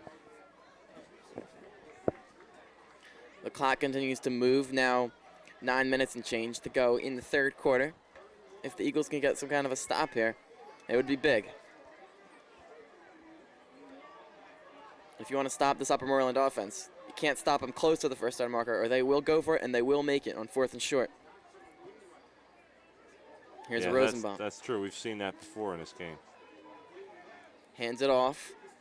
And Kehoe is right at the marker, and we've seen on so many occasions Norristown making the tackle right at the first down marker. And sometimes it's gone their way, sometimes it hasn't. And when it hasn't, again, they could just go for it on 4th down and make it. So we haven't seen the quarterback sneak so far from Upper Moreland. So it'll be interesting to see if they show it here. Will they do the quarterback sneak? Will they run it right up the middle, or will they go back to their workhorse, Smallwood? They're going to have the power formation in there. Milo Hill sprints off the field so that the bigger Nico DeSalvo could take his place. It's 4th down and inches. They hand it off to Smallwood. He's got it easily. Gain of about 4. Good power run, just right off tackle with Smallwood. They mean business. And they're just lowering their shoulder and doing some damage. The Bears now 2 for 3 on 4th down. And that's certainly not a recipe for success if you're the defense. And look at the time, Mark. I mean, it's 7:54 here to go in the quarter. They've already eaten 4 minutes off the clock, and it shows no signs of stopping. 1st and 10. Clock now inside of 8 minutes to go in the 3rd quarter. Eagles need to make a play. Here is Smallwood once again, gaining about 3. The important part here, the points are no longer important. The points are irrelevant. If Upper Moreland gets more points, that's fine. Upper Moreland needs to eat the clock, and so far they've been doing that. It's already they've already held the ball for 5 minutes, coming right out of the gun here in the second half. If they can keep doing that, they're going to win this game and win it quite handily, because their offense can move the ball on the ground and chew up clock. They'll try to throw here, though, with Mike Rosenbaum. Rolls out to his right, guns it long, and it's batted away. And they call a flag, but the ball was quite clearly tipped, and by rule on a tipped ball. That was a very heads-up play, because if the ball is tipped by rule, there's no more pass interference in effect. So a very smart play, as I said, to wrap up the receiver there. And I wouldn't be surprised to see him pick up the flag, and that's exactly what they do. The flag is waved off. So no chance for an interception on that tip. And wrapping up the receiver, the very smart heads-up play there. Yeah, very, very good play there. Almost another very suspect pass interference call, but by rule, as you said, Mark, on the tip, there is no pass interference. And a beautifully tipped ball as well. So it'll be 3rd down and 7. The Bears were moving the ball well with Smallwood, then they tried for the pass. So it's 3rd and 7. Rosenbaum looking to throw. Now he wants to run. He's got some room, and he sneaks by the 1st down marker, and he ends up going out of bounds at about the 20. Picking up a phenomenal block there by number 51, Brandon Watts, the 5'11", 225 senior guard.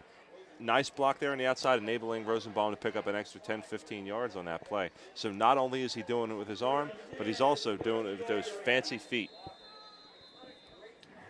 So it's time for the Bears to run their red zone offense. You can bet that Smallwood will be a big part of it. And if they put points on the board here and continue to eat up this clock like they have been doing, it's going to be tough for the Eagles to come back. Even tougher than it is. Here's Smallwood picking up about 6. And more importantly, churning down that clock. Nearly half the quarter has passed by. I think that tipped pass and the incompletion a few moments ago. First clock stoppage. Yes. Except for changing of the downs and moving the flags. That's the first time that the clock was stopped. And Upper Moreland is perfectly content to take its time right here. I mean, why would they hurry? Yeah, now it is half of the quarter used up by Upper Moreland. If we keep going like this, we'll be out here in 20 minutes. 2nd and 7. And they hand it off. I believe that was Kehoe, and he is right near the 1st down marker. I think it's going to be 3rd and short. I'm not even sure what to suggest at this point as far as what Norristown could do to stop the onslaught.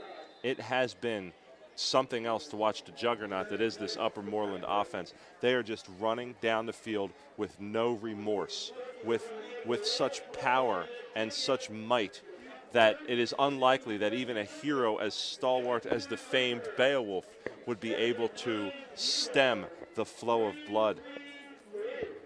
It seems like, though, doesn't it seem that Norristown is consistently coming 1 yard away from making some kind of a stop.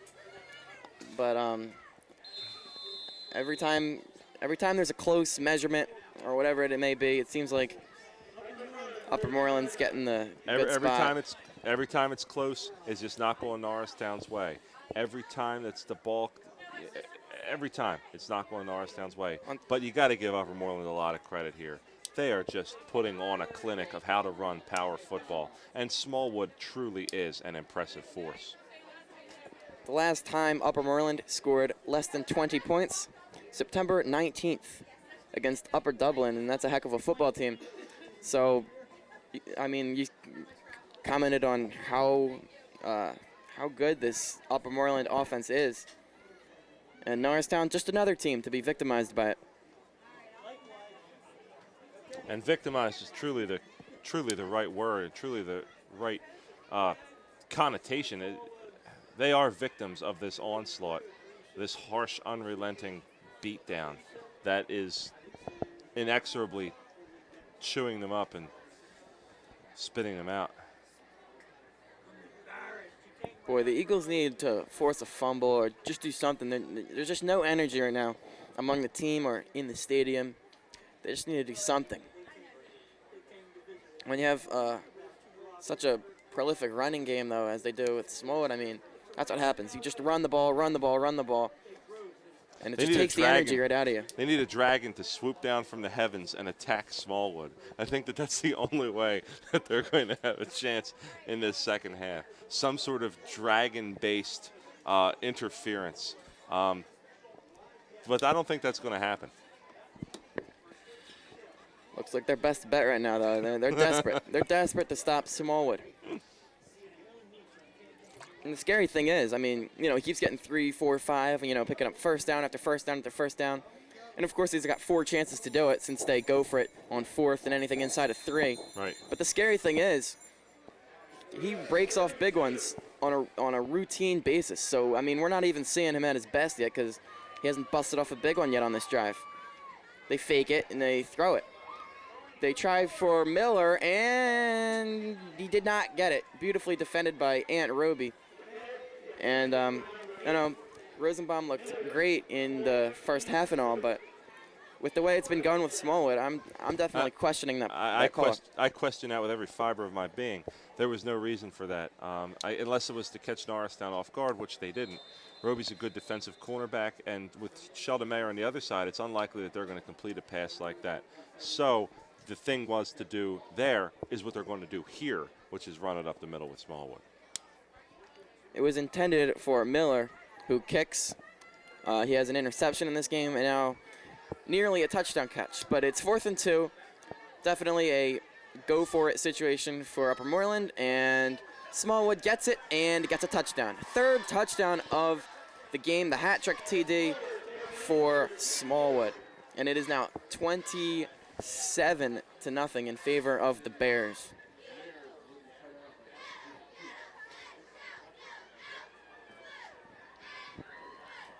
.448 to go in the 3rd quarter. And boy, the Eagles right there, I mean, the Bears have such success going for it on 4th down. They're now 3 for 4. And it's something they do really well as the extra point is put through by Miller. It's something they do so well, and it's a big part of their game. But if Norristown could have taken advantage of it and made some kind of a stop there, perhaps they could get something going, you know, maybe drive for a touchdown, and it's 21-7. Instead, they make it. It's 28-0. As it is right now, Mark, that's where they have to start really taking risks. I mean, they've passed the point where they need to blitz a little, and they've passed the point where they need to throw deep with Ramsey sometimes. This is the time where they need to go for it all.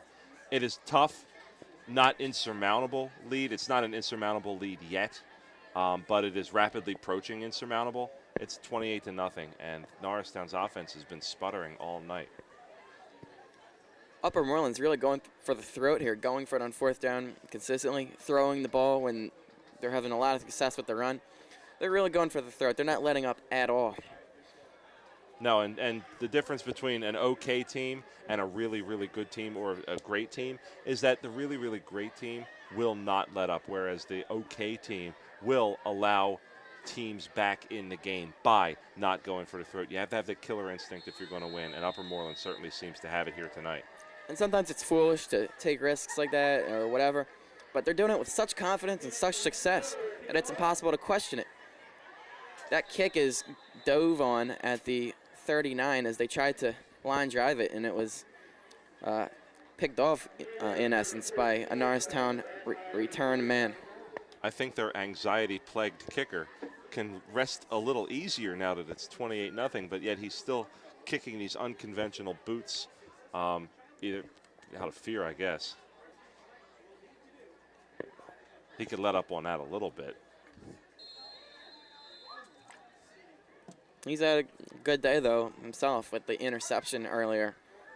And, of course, had that touchdown catch fall away from his grasp. But it's 28-0, Upper Moreland. Here's Ramsey handing it off to Mayer. He gets about 7. Good solid run there by Sheldon Mayer. But clock's still winding, 4:32, 4:31 left to go here in the third quarter. And now that Norristown has the ball, they control the clock. So you have to continue to go to Mayer. But you got to mix in enough passes and enough outside plays where you can get out of bounds so that you don't just keep running the clock, because they'll have enough of that when Upper Moreland has the ball, trust me. Right, you'll certainly have enough of that when Upper Moreland gets the ball back. 2nd and 4. I formation, and they hand it off to Pierce. He gets about 3. It'll be 3rd and 1 or 2 upcoming.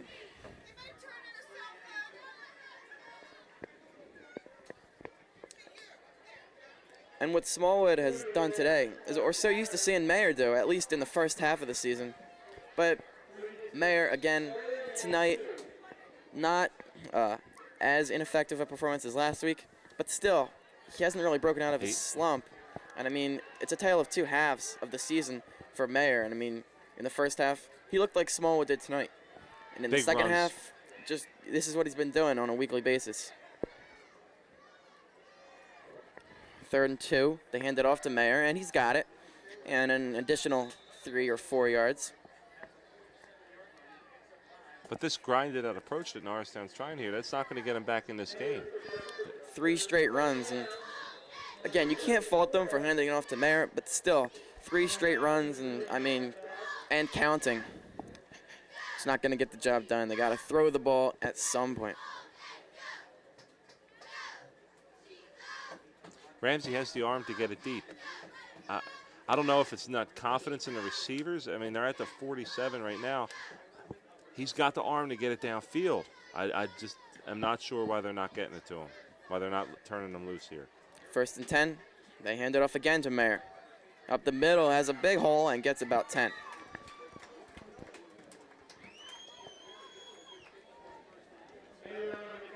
Clock still running, inside of 2.5 minutes to go in the third quarter now. The key here, though, Marcus, as I said, time is more critical than points. All of this run by Norristown, Upper Moreland can allow Norristown to score 1 touchdown, 2 touchdowns. They could give up 2 touchdowns and still breathe easy because they know when they get the ball back, they'll trade you 8 minutes for a touchdown. They'll trade that every day, any day of the week. Absolutely, as Mayer gets another handoff, picks up the remaining yardage needed for a first down and a little bit more. And, I mean, you're talking about the value of points in relation to the value of time. Norristown needs a touchdown about every 3 minutes. So, I mean, using up 5, 6 to get one, yeah, it's good to end the drive on a touchdown. But again, right now, 3 minutes, 1 touchdown, about equal value. Because think of it this way. If Norristown doesn't get a touchdown here, this has just been time wasted for naught. And they're going to need 4 touchdowns and even less time. Ramsey hands it off once more to Mayer. Up the middle and picks up about 6. So Mayer has been pretty solid on this drive, picking up 5 and 6 on most of his carries. Hasn't been able to break one off. Maybe that's what the Eagles are hoping for. They've got to be hoping for the big play here from Mayer. And just the more times they go to him, the better the chance that he's going to bust one open. But now with 1 minute left to go in the quarter, time is definitely a factor. Because if they don't throw now, they've got to throw next time. Even if they score here and on their next drive. 13 minutes to go in the game. Ramsey with 2 in the backfield, 2 wide receivers near side. Taking a while to get the snap off. That doesn't help. And here's Mayer going up the middle into a cloud and finishes off the run nicely. There's really no sense of urgency on this Eagles team right now. I mean, they just have 12 and a half minutes to score 28 points, but yet taking their time getting the snap off, running the ball, and they're down 28 points. There doesn't seem to be much of a sense of urgency for anyone. On Upper Moreland, certainly, like I said, trading time quite blissfully trading time, allowing Mayer to run. In fact, opening up like the 5 to 7 yards for him to run just to encourage them to run even more. As we have whistles before the snap, and if I'm Upper Moreland, as the third quarter expires, if I'm Upper Moreland, I'm doing just as you said and letting Mayer pick up the 5 and 7. I'm keeping my defensive backs watching for the pass, and don't let them lull you to sleep with the run and then have Ramsey beat you like for an intermediate or deep gain. What they should do is just sit back, wait for the pass, because it's got to come eventually. Or if it doesn't, then you win anyway. If it doesn't come, you win anyway, and you let them chew up. You let them chew up the yards and chew up the time. That's the most important factor. Chewing up the time, eating up the time, letting it go. Upper Moreland has no sense of urgency. They don't have to do anything. They're clearly in the driver's seat. 28-0. The temperature continues to drop. The deficit continues to grow. It's 28-0 Bears over the Eagles. We're through 3 quarters, and star tonight, unsurprisingly, Chris Smallwood. He's got 3 touchdowns. The other one coming on a touchdown catch by Knox. So the teams will switch sides and get ready to start the 4th and final quarter, and the Eagles need to put some kind of a comeback effort together.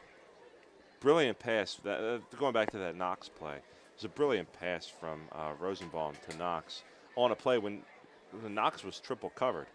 He's been identified by the Norristown coaching staff as one of the major threats for this Upper Moreland offense, and he was triple covered. To give Norristown's defensive backfield credit, you couldn't cover somebody much better than Norristown covered Knox on that play, but still Rosenbaum threaded the needle and got it to him with amazing results. And that's why I look at that play as the turning point in this game. I mean, 28-0. Obviously, a lot of things have gone wrong, but if you had to single out one moment where you knew you were in trouble or you knew that was the turning point, I think it's that, because right there could have been intercepted perhaps, because there were certainly defenders there, and then it would have been 14-0 and you would have had the ball. Not a great situation, but not terrible. Instead, 21-0, and of course it's just been a domino effect from there, so that's definitely a turning point in my eyes. And as frustrated as we get up here in the booth looking at that call and seeing how that pass interference call was wrong, Norristown can't do the same thing on the field. The referees are the referees. The announcers are the announcers. They can't get frustrated as a result of that call to the point where they give up points because of it. It was a bad call, but at the same time, that touchdown pass should not have been completed.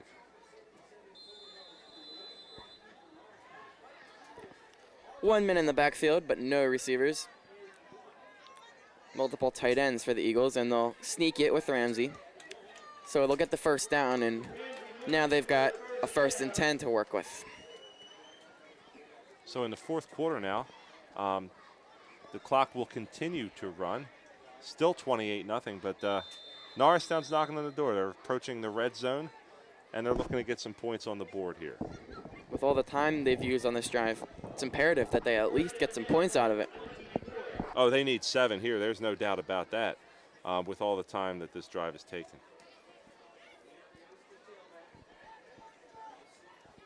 Pierce and Mayer in the backfield, Good and Roby far side as wide receivers. Here's Mayer to the outside. He goes inside the 15. Tight ropes the sideline all the way down to about the 10. So a nice piece of running by Mayer, gets out of bounds, and it'll be first and goal perhaps for the Eagles as they're just inside the 10. Very nice piece of running there by Sheldon Mayer. Gets to the outside, and he's able to break it and finally get a big gain there off all the way outside. That's what Norristown has been waiting for, and hopefully they're looking to capitalize on some momentum here. First and goal from the 9.5, we'll call it. Ramsey under center. Goes to Mayer, Boom. and he's hit in the backfield, able to fall forward and pick up about a half a yard, but not much happening on that play. Again, if Norristown needs 4 plays to get it here, Upper Moreland, just give it to them. I mean, obviously, Upper Moreland would rather preserve the shutout if at all possible, but it's really of no importance should Norristown score. Norristown's got to rack up 3 or 4 scores in rapid succession to get back in the game. 1 score does nothing.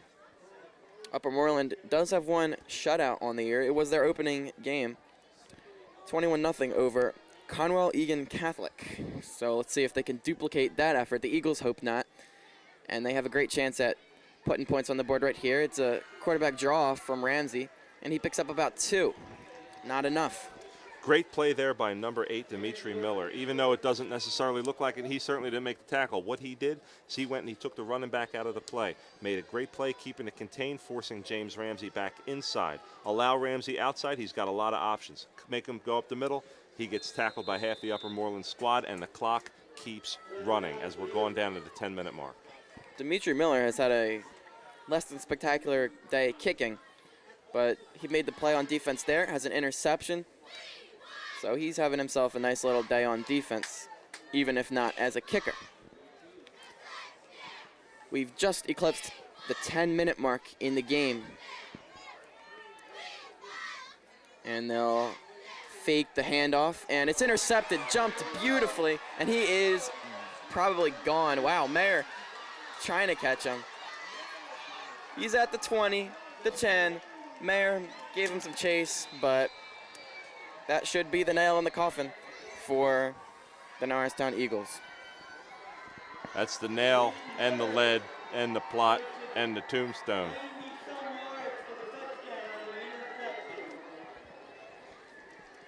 So they finally do try to throw the ball, and that's what happens. So it was a great defensive play as well. But now 34-0.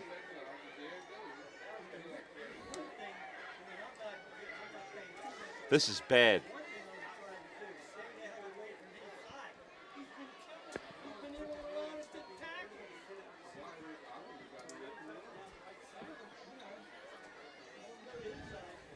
So a 95-yard interception return. It's been all about the big play for the Upper Moreland Bears. I mean, we saw them grind it out on a drive just moments ago, but their scoring drives have either been on or set up by a big run by Smallwood as the extra point is blocked. On the bright side, the turf has not been a factor here tonight at historic Roosevelt Field, as the running surface appears to be just fine. Senior night not going the way the Norristown seniors have planned.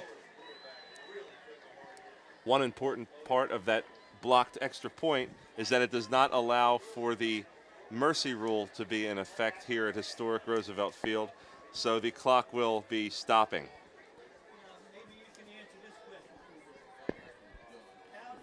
9:38 to go.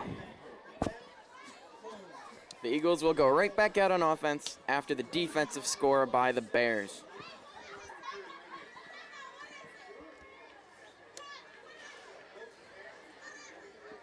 And this is an ugly game for Norristown, but this is a very, very good Upper Moreland team, and they'll be headed to the playoffs once again. As I said, they've really had a heck of a season, and it's continued here against Norristown.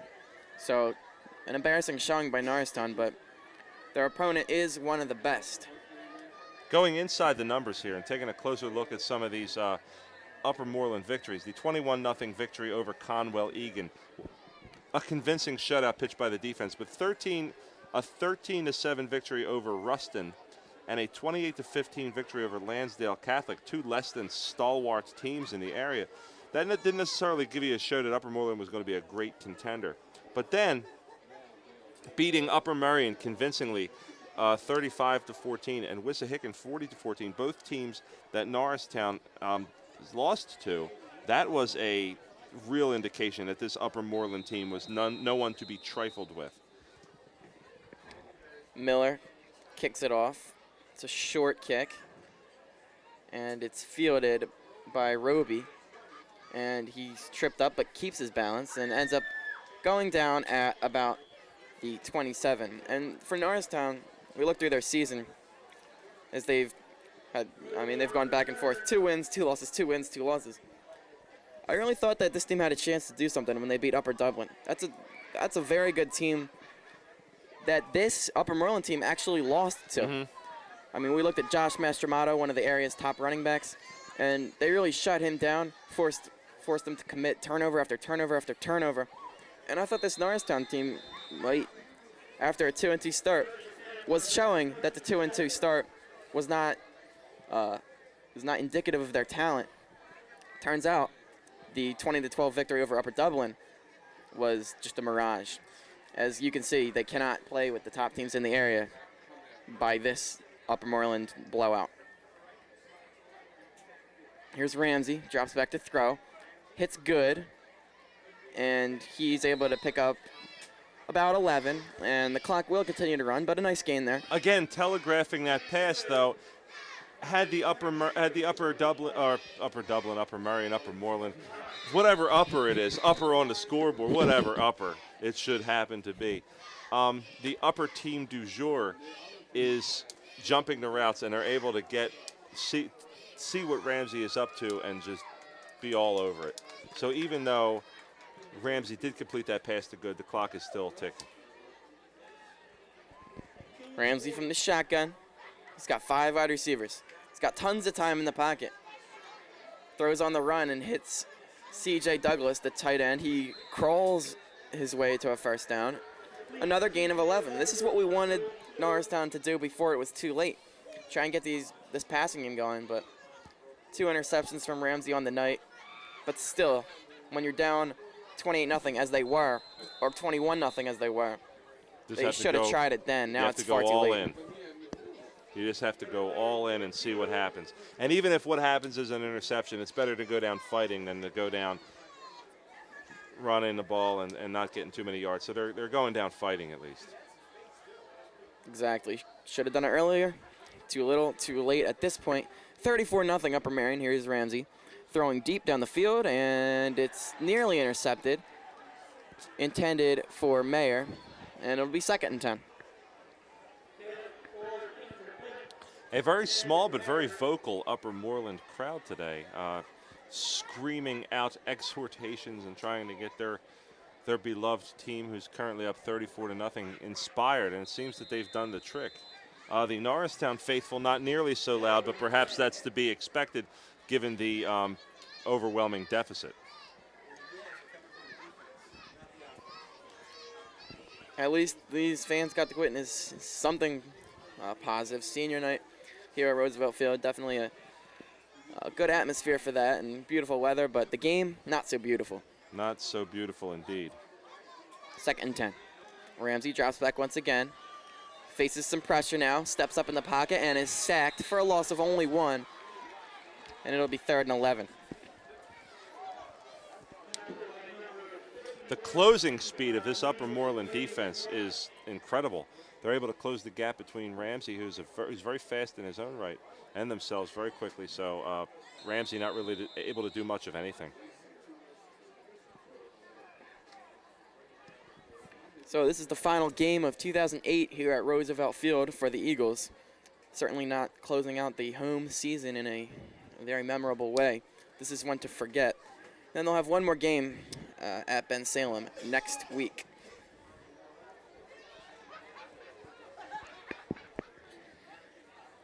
Ramsey in a shotgun.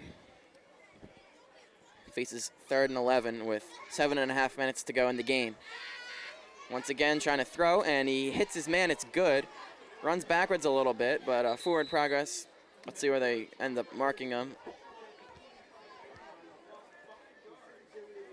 Oh, this looks to be a very unfavorable spot. I mean, at this point, it doesn't matter all that much with the game, for all intents and purposes, being over.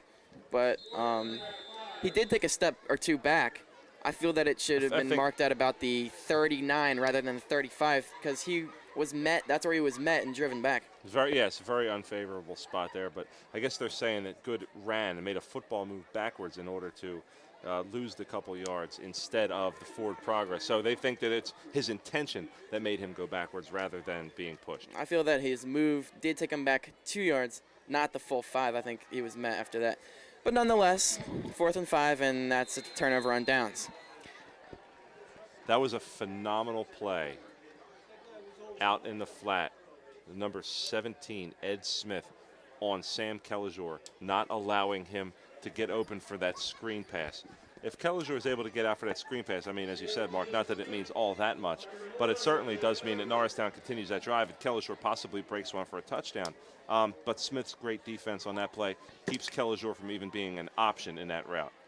Ramsey has to go to him anyway because that's where the pass was designed, but nothing doing.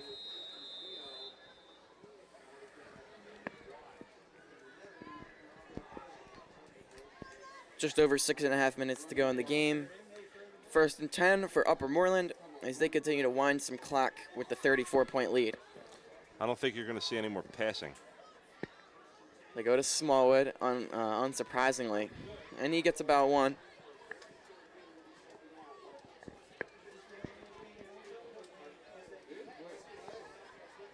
Clock continues to tick down. 34-0. Upper Moreland will go on the road next week. They're bringing in the second squad. And a nice ovation for the starters by those Upper Moreland fans that you talked about earlier. As I was saying, they'll go on the road next Friday to take on Roberts. And then they still have 2 more games after that, so Upper Moreland, big things ahead of them. Norristown, just nothing but a long off season. Nothing but. And the game in Ben Salem next week.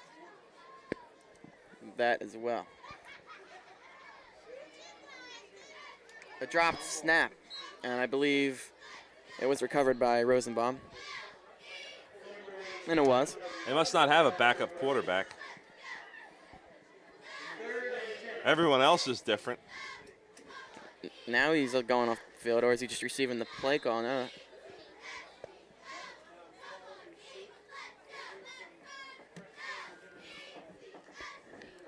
They do have a backup quarterback listed on their roster. Yeah, our roster shows number 4, Matt Salwick, and a sophomore who could probably use the experience, but for whatever reason, he's not in. We don't know exactly what their team situation is. I guess there's been a current rules change that allows a team to score 35 points in one single play. You can see Rosenbaum not working well at this unit as they hand it off to number 25, Jordan Spector, who will be the running back for the remainder of the game. And you can see on that earlier fumble, dropped snap, Rosenbaum not used to this center or this offensive line or any part of this offense. But again, no real risk factor, up 34 points. Now they're bringing in the backup punt team.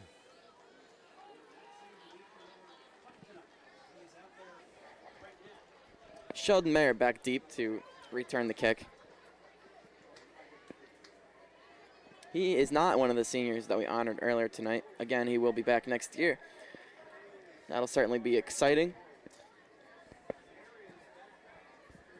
More exciting than this game, anyway. Here's a kick by Miller. Kicked out of bounds, a decent punt. Nothing spectacular. Did keep it away from Mayer. It was farther than any of his kickoffs. Considering in the kickoff, one gets a running start at it. It's interesting that the punt was the better of his kicks. 34-0 still, Upper Moreland. Just under 4 minutes to go in the game.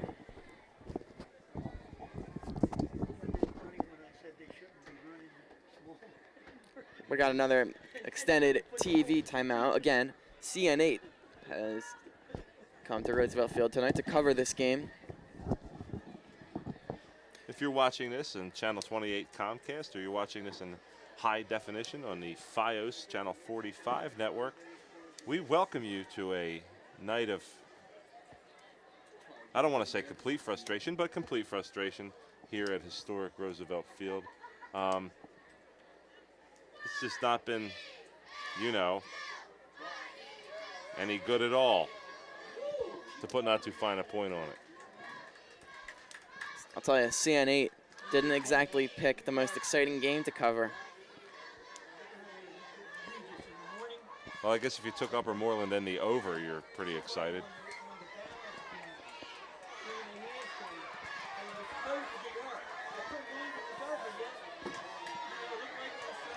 Well, the crowd is as loud as it's been all night, and that's because the cheerleaders are throwing out souvenir footballs. Kind of a shame that that's the most exciting thing that the crowd has seen tonight. Usually throw them out when the Eagles score, but I guess you got to throw them out sometime. I guess they're throwing them out because Upper Moreland scored. Be throwing them out a lot then. You know what's not a complete disaster tonight? The chili. Homemade and fresh and delicious. We were talking to Tailgate Man, Captain Bob, the tailgate captain, over on the side, who was making some delicious hamburgers and delicious homemade chili. He was just doing everything in his power to rile up the Eagles faithful and to feed them delicious meat. And he has done his job, the brave and bold task. Captain Bob, the tailgate man. Here's Ramsey back to throw. Pumps a fake, now directing his blockers as he pulls it down to run. Nearly breaks a tackle, but he's brought down after a gain of about 9. We've had a lot of negative things to say about this football team tonight, and rightfully so, because they have played a bad game, plain and simple. It's 34-0. The season hasn't been a total disaster. It's probably not going to end in a playoff run, but they come into this game 4-4. They'll go to 4-5, and they've got some young talent on this team.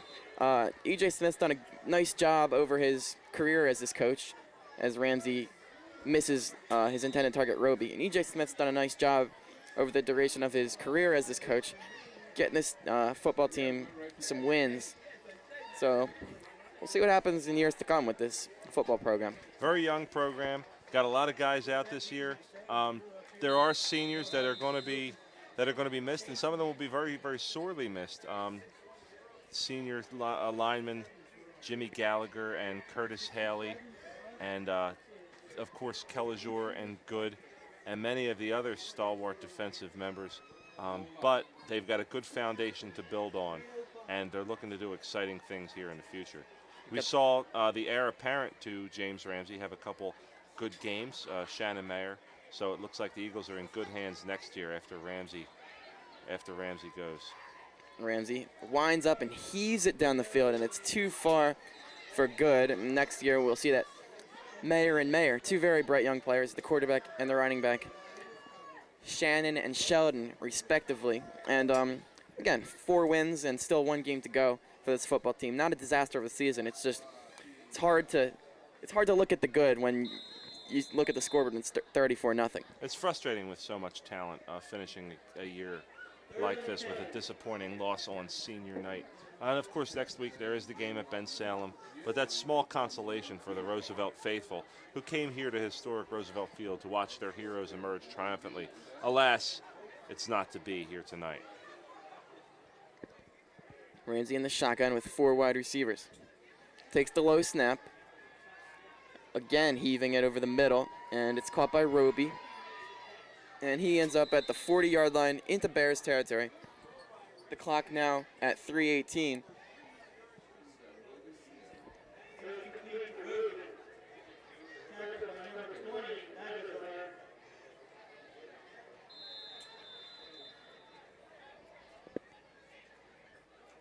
Ramsey under center with 1 in the backfield and 4 wide receivers. Drops back, throws near sideline. It's caught by Mayer. He's pushed out of bounds at the 28.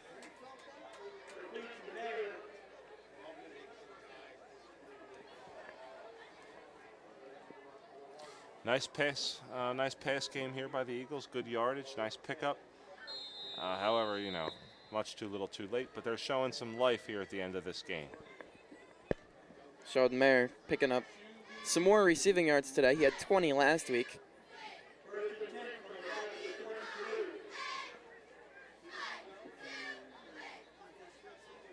Again, 4 wide receivers for the Eagles. Roby, Good, Mayer, and Milo Hill.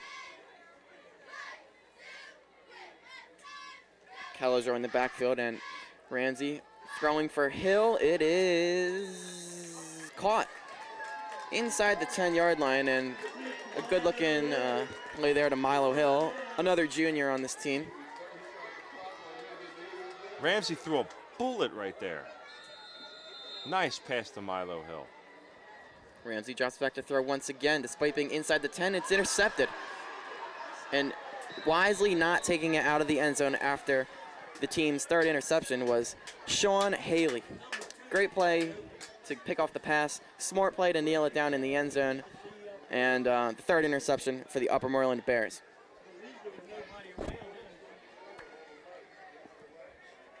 That was, I don't want to say a heartbreaker because the issue has been long decided for this game.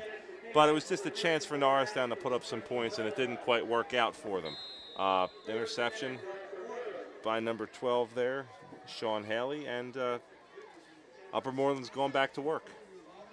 Yeah, Ramsey was looking for Good there, but again, good play by the defense and really just jumping the pass was Sean Haley, just jumping the route. And it was a shame because although the game's out of reach, they were driving. It was such a successful drive. You thought, maybe they could get something positive going for next week or whatever. And you thought they might be able to break the shutout. But then nothing but an interception. And now they hand it off again to Jordan Spector, a sophomore. The head coach gets the Gatorade bath on the far sideline.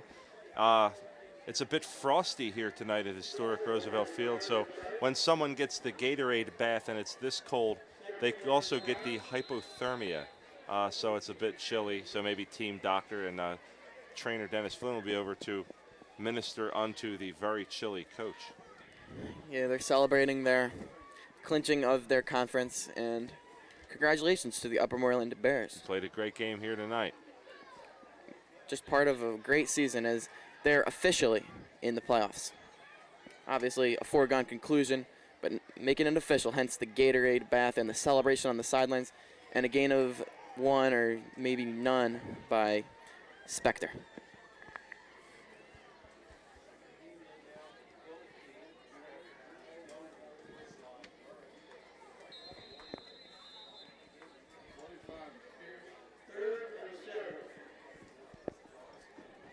A minute 39 to go in this game. It's certainly been a long fourth quarter for Norristown. And it's now inside of a minute and a half. 3rd and 7. A long and painful fourth quarter, but it's winding down to a close very soon. Jordan Spector in the backfield and gets the handoff. And he gets 2 yards. It's nice to give the young guys a chance to play, get them see what they could do, get them out there and just give them some work. I mean, normally the younger guys don't get too much of a chance, but in a season where they didn't have too many blowouts, it's the right thing to do. It's the right thing to do with getting them out there and giving them some time. Yeah, on both sides, too. Norristown also following that move. And it looks like UM will go for it on 4th down with 34 seconds to go. They can't run out the clock. And they don't feel like punting, so they'll just go for it. And they hand it off, and he got it. And they do now have number 4, Matt Salwick, in the game as their quarterback. Good for him to get some experience. And now A good the time clock for experience. can be run out as it's inside of 25 seconds. Now at 15, and your final score will be 34-0. This has been a long and arduous game. And it's not as close as the score might indicate. It's 34-0, but it could just as easily have been 100-0. But a very, very disappointing night here, senior night for the Norristown Eagles, and a great job by the Upper Moreland Bears. Really fantastic work. Their running game is truly a juggernaut, and every single drive was like the assault on Helm's Deep, shocking in its violence and just overwhelming manpower. There was no answer to that, nor could there have been. Well, the handshakes are being made at midfield, and this game started off. The scoring opened up on a Chris Smallwood long touchdown run. He was able to add another one after that before they started going to the pass. They were successful in that. Got a touchdown connection from Rosenbaum to Knox to make it 21-0. Then a pair of interceptions in the end zone later on in the game, one of which was returned for a touchdown. And ultimately, 34-0 Bears over the Eagles here on senior night at Roosevelt Field. A very disappointing night for the Eagles and for Dave Vizzini and Mark Kolodinsky. We'll see you next week at Ben Salem. Again, a disappointing senior night here at Roosevelt Field, where the Norristown Eagles have fallen 34-0 to the Upper Moreland Bears. Good night, everybody. You've been watching Channel 28, Channel 45. Good night.